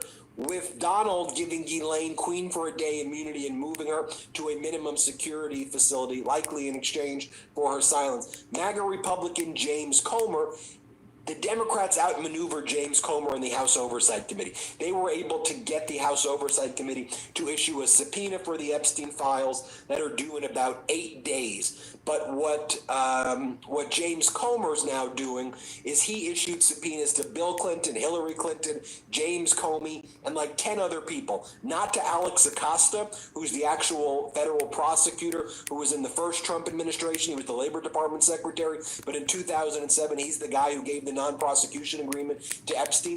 Alex Acosta doesn't get a subpoena, but Bill Clinton, Hillary Clinton, James Comer, all these people, they get subpoenas. Why? Because what James Comer wants to do, James Comer from the House Oversight Committee, he wants to be like, well, Bill Clinton isn't responding to the subpoena. Hillary, they're objecting. So if they're objecting, we should wait until the Epstein files from the DOJ come, until we hear what Bill Clinton has to say, what Hillary Clinton has to say. Look, no, you don't. If they're in the files, release the files. Yeah. And we'll see their names on them, right? There's no one who's saying, oh my gosh, we need to help Bill Clinton here. It's a red herring. We don't care. If he's on the list, he's on the list. If he's in Donald Trump's in office. Get that through your freaking skull. And he's the one covering up for a pedo sex trafficking ring right now. He's the one covering up the files. Just release the files. And if you want to try to subpoena all of these people, go through the legal process there, that's fine. But what the hell are you doing? Here's what James Comer has to say. Here, let's play that clip. I just want to ask you one question, Mr. Chairman. The American people want to know what happened on Epstein Island. I'm not going to drop this topic. You've subpoenaed Bill Clinton. He's going to fight you tooth and nail. With the best lawyers in the country in some cases. Do you think Bill Clinton ever actually testifies? I think his date is what, October 12th. Hey everyone, so I am asking you to please make a contribution to the Democratic National Committee, the 12th. Yes. I think we have a very good chance at this. I've never lost a subpoena battle. I've been chairman of that committee for a year and a half. This is the most challenging. Are y'all still here? What makes this subpoena? Am I spinning?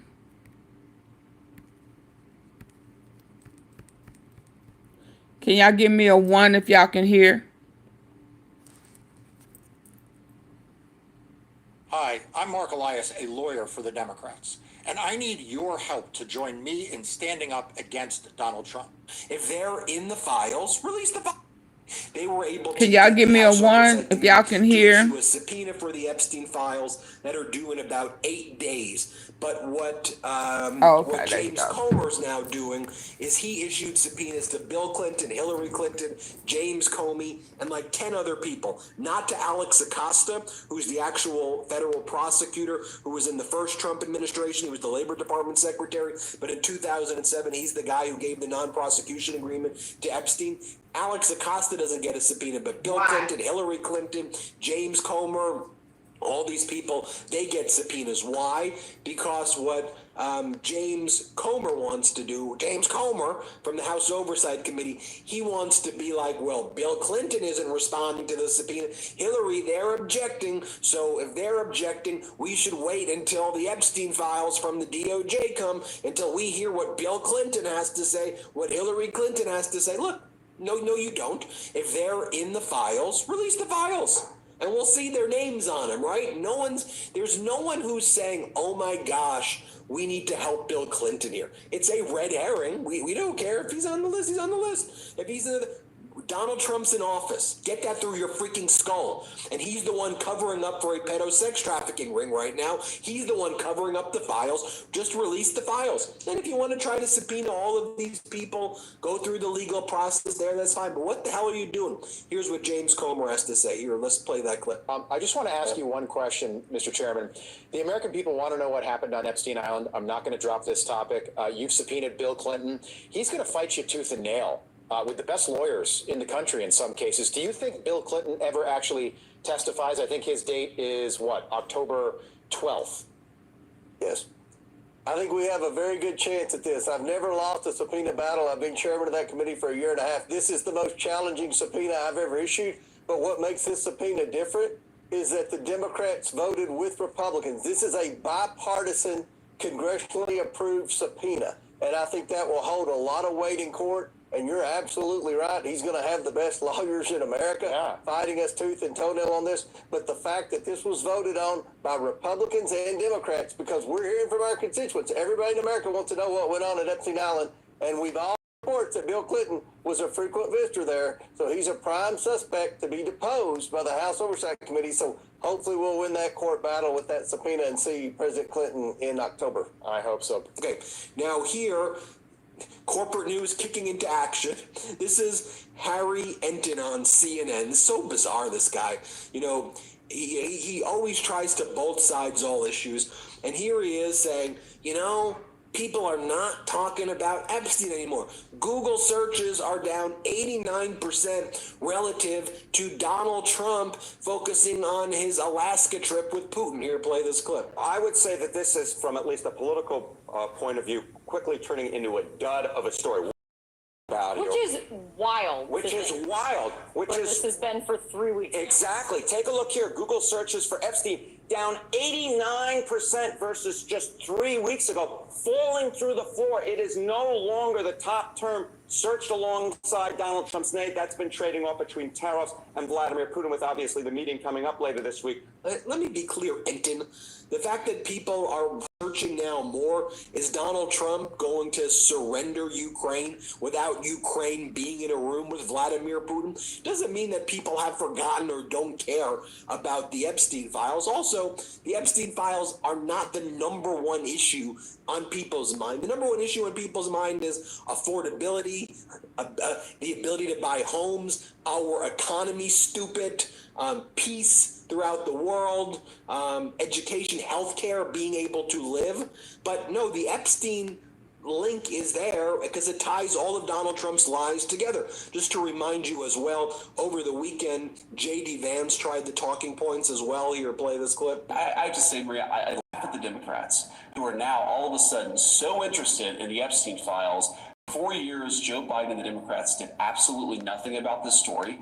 We know that Jeffrey Epstein had a lot of connections with left-wing politicians and left-wing billionaires, and now President Trump has demanded full transparency from this, and yet somehow the Democrats are attacking him and not the Biden administration, which did nothing for 4 years. And here's J.D. Vance again trying these talking points. Again, play this clip. Was it the right move for Comer to send subpoenas to the Clintons? It absolutely was, and it drives home how, while the Democrats have tried to make this Epstein thing about anything but, the fact that Democrat billionaires and Democrat political leaders went to Epstein Island all the time, who knows what they did, but it's totally reasonable to ask these questions. What you saw in the House's subpoena is they are trying to investigate all of the things related to this particular case. I know a lot of Americans want answers. I certainly want answers. And I think James Comer and the team of the House, they're doing the right thing. And of course, we know that Clinton, or allegedly he went to the island 26 times, 28 times. Totally appropriate for Comer to be asking what was going on at that island. I just want to remind you, Ghislaine Maxwell's an oligarch. right? Her dad was Robert Maxwell, a total fraudster, criminal, who bankrupted the family, but he was friends with Trump because he was an oligarch at the time in the UK. Trump would go on his yacht. That's where Trump met Ghislaine Maxwell, she's like an heiress. So Donald Trump met her. She was dating Epstein. When his businesses went bankrupt, they formed, they were thick as thieves. Maxwell, Epstein, Trump, they were they were the crew. That was the crew. And they partied together. They hung out together. She knows everything about Trump, what went down at Mar-a-Lago. She sex trafficked people from Mar-a-Lago, like Virginia Giuffre, who she got at the spa. And more people likely as well, based on what Donald Trump said, that Epstein stole girls from the spa. But that's how Donald Trump's language was. But we know she sex trafficked people. She brought underage girls to Mar-a-Lago, and Epstein would point to them at Donald and say, you like this one? According to the Jane Does who testified at Ghislaine Maxwell's trial. We know what happened. We know she knows the dirt. It's an interesting data point. She was trying to convince Biden to get a pardon, but Biden wouldn't do it. Because Biden was silly Biden for being law and order. Well, now we have this lawless authoritarianism covering for sex traffickers. That's the Trump regime for you. Hit subscribe. Let's get to 6 million. Thank you for watching. The truth is more important than ever. Check out our new Truth Over Lies collection. Truth Over Lies. Okay, y'all. So y'all not gonna hit the like button? I done asked how many times. I said I need 25 likes. Okay. Okay.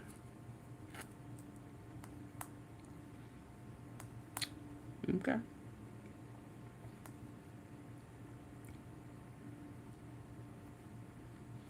For traveling and commuting, there's no other bag like this one. It brings peace of mind in a settled. While the convicted felon militarizes U.S. cities to try to avoid talking about the Epstein files, we have Caroline Leavitt lying from the press secretary's they in-house office. Biden, y'all. She is. For being with us today. Sure. Jackie. Thank you, Caroline. There's been a lot of discussion about the Epstein files, the president's comments yesterday calling it a hoax. Can you clarify which part of the Epstein hoax is the hoax part?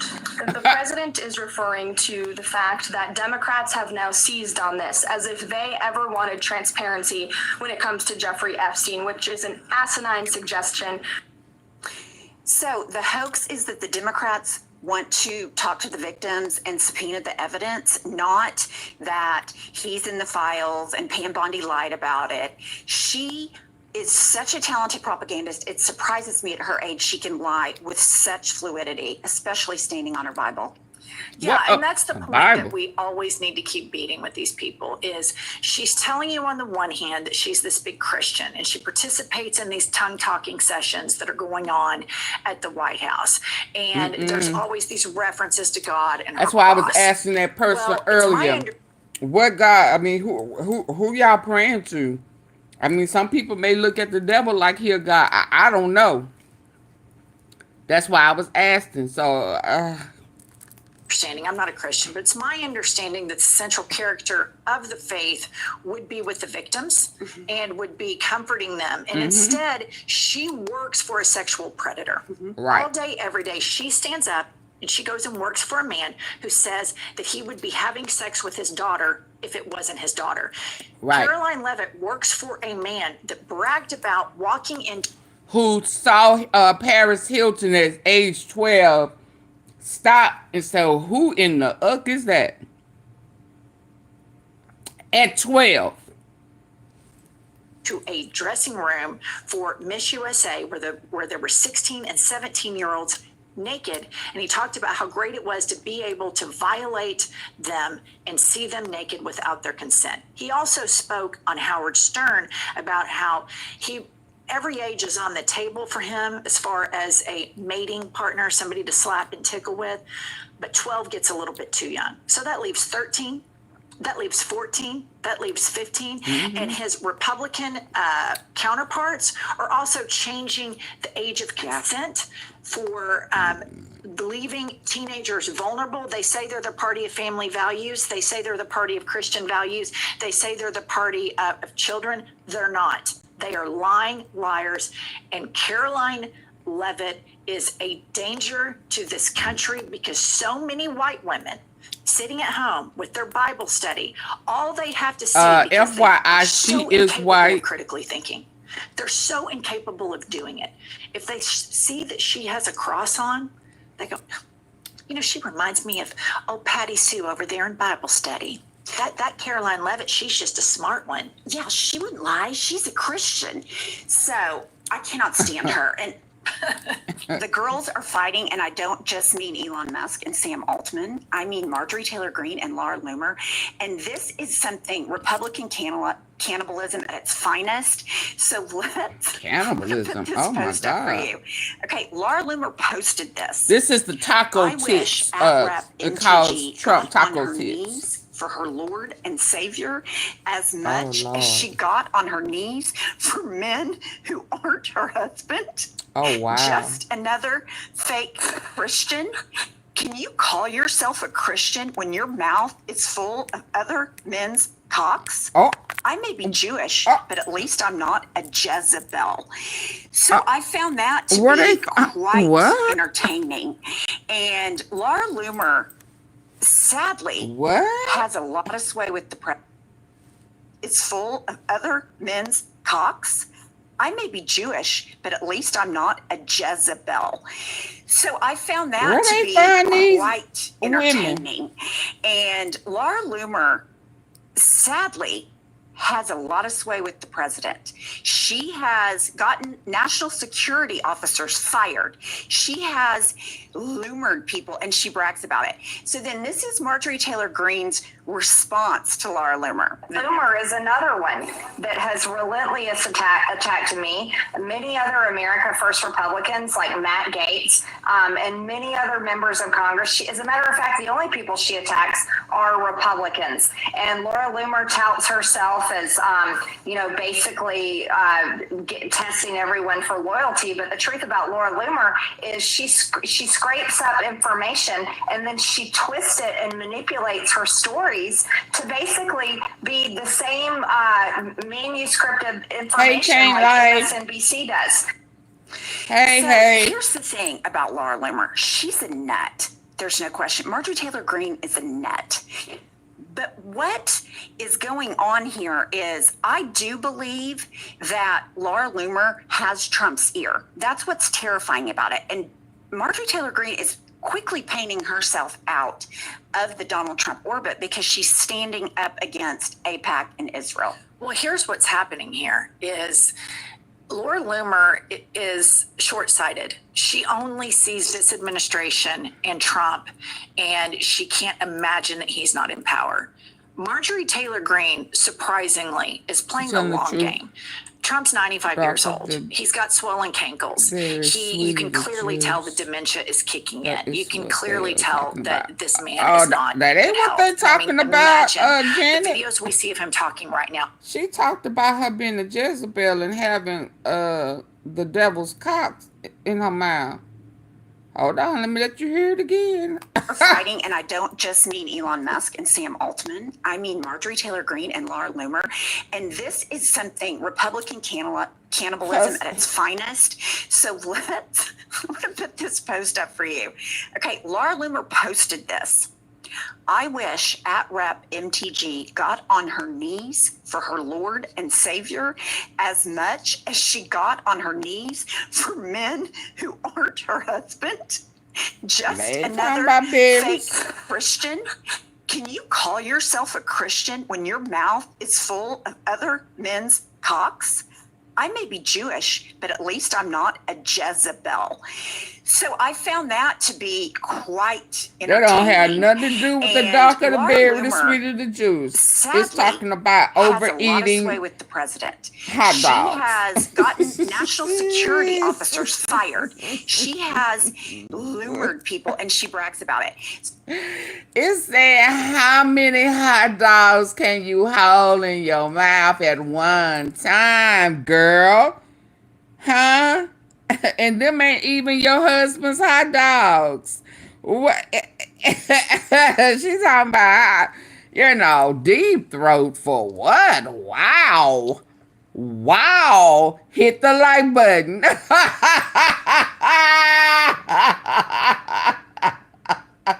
Don't be trying to gag now.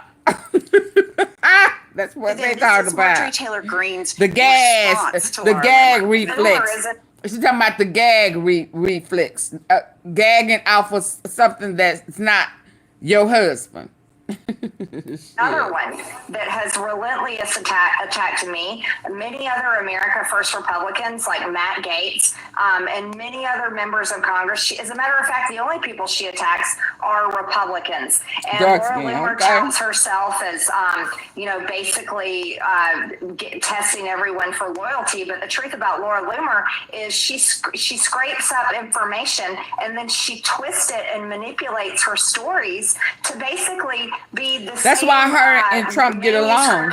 Information like MSNBC does. Oh.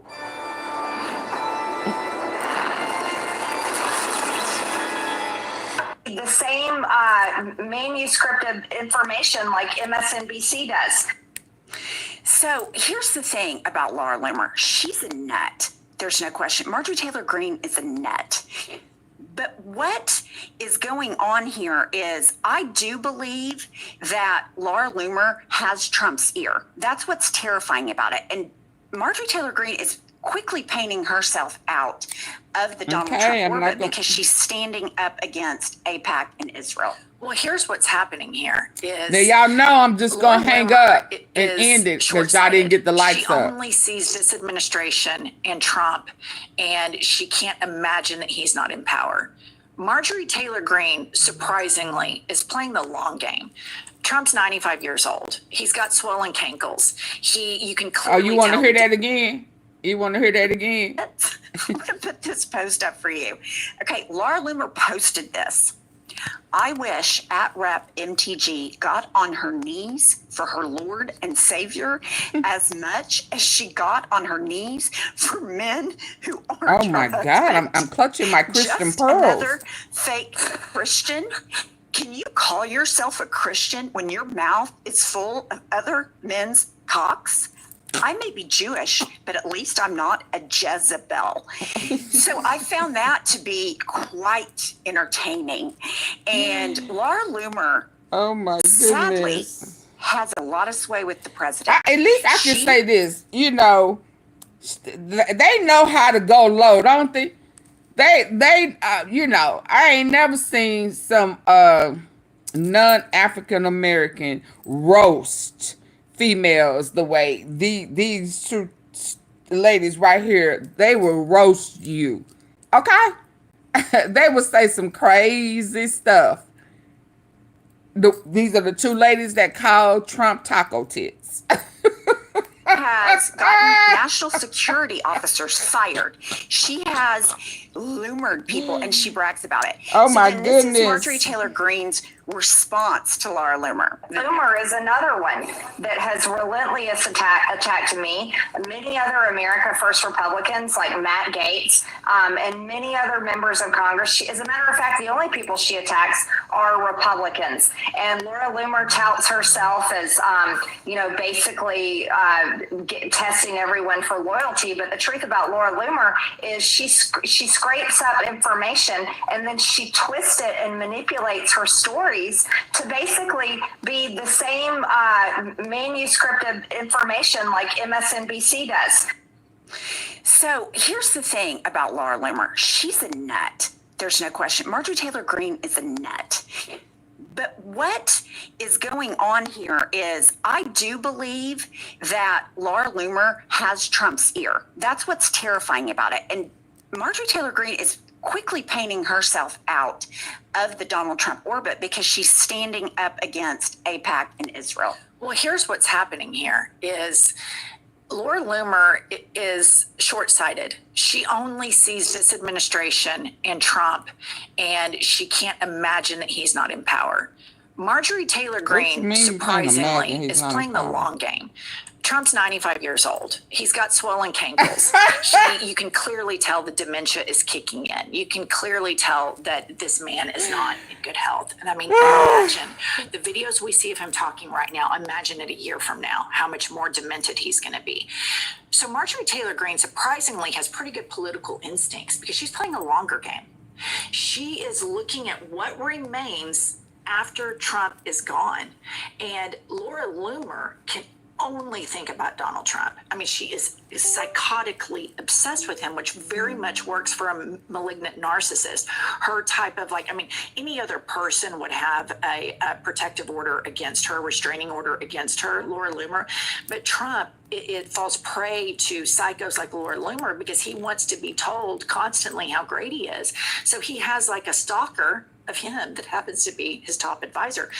But the winner in this thing is Marjorie Taylor Greene because she's playing the marathon. Laura Loomer's just sprinting to, the pace of an 85-year-old man with dementia. Yeah, it's a real problem. And then I just want to end with a juicy little fight between oligarchs. When billionaires fight, we all win. We have Elon Musk saying Apple is behaving in a manner that makes it impossible for any AI company besides OpenAI to reach #1 in the App Store, which is an unequivocal antitrust violation. And Sam Altman, who is a competitor of Elon Musk, this is a remarkable claim given that I have heard alleged that Elon does to manipulate X to benefit himself and his own companies and harm his competitors and people he doesn't like. None of this surprises me that Elon Musk does it. Doesn't surprise me that the oligarchs are fighting, but I did think it was kind of juicy because we know those two have beef. I mean, why are they fighting on the internet? Like, seriously, social media and catfights, that's what like 6th graders did. Well, I mean, Elon Musk is a Twitter addict. His former friends, Sam Harris used to be one of his best friends, and he speaks very eloquently about the problems that Elon Musk has. He knew him when he was more of a functioning adult. Now anybody who was friends with Elon Musk several years ago is no longer friends with him because he has a drug problem, ketamine, and he's also a Twitter addict. He is so he's almost like in a Twitter-induced psychosis. And the same with Trump. Like, Trump is a social media addict and a Fox News addict. Like, they can't view the lens in a realistic way. They view it through all of this all of the time. They live in this internet space. And so Sam Altman is a ChatGPT guy. And then you have all of these oligarchs. A lot of their vision for the future, you guys, is really grim. And the oligarchs will fight. The cannibalism in the Republican Party will go on. I'm shocked at how legacy media continues to keep it held together. And they're not covering this in a salacious way that they would of the Democrats if there were bickering in the Biden administration, or if there were bickering in the Obama administration, or bickering among the base. For me, the layup here is how much the media and all of us, not us, you and me, but the American public, keeps this MAGA base held together, because the civil war that you see breaking out all over the place, the base still stays very solidified despite all the bickering. You've got Tucker Carlson fighting with Ted Cruz, and there's a lot of cannibalism going on. But that base still remains so rabid because their #1 identity is owning the libs. That supersedes everything. Right, they vote against their own interest to own the libs. Please like this video and subscribe to our channel. That I have heard alleged that Elon does to manipulate X to benefit himself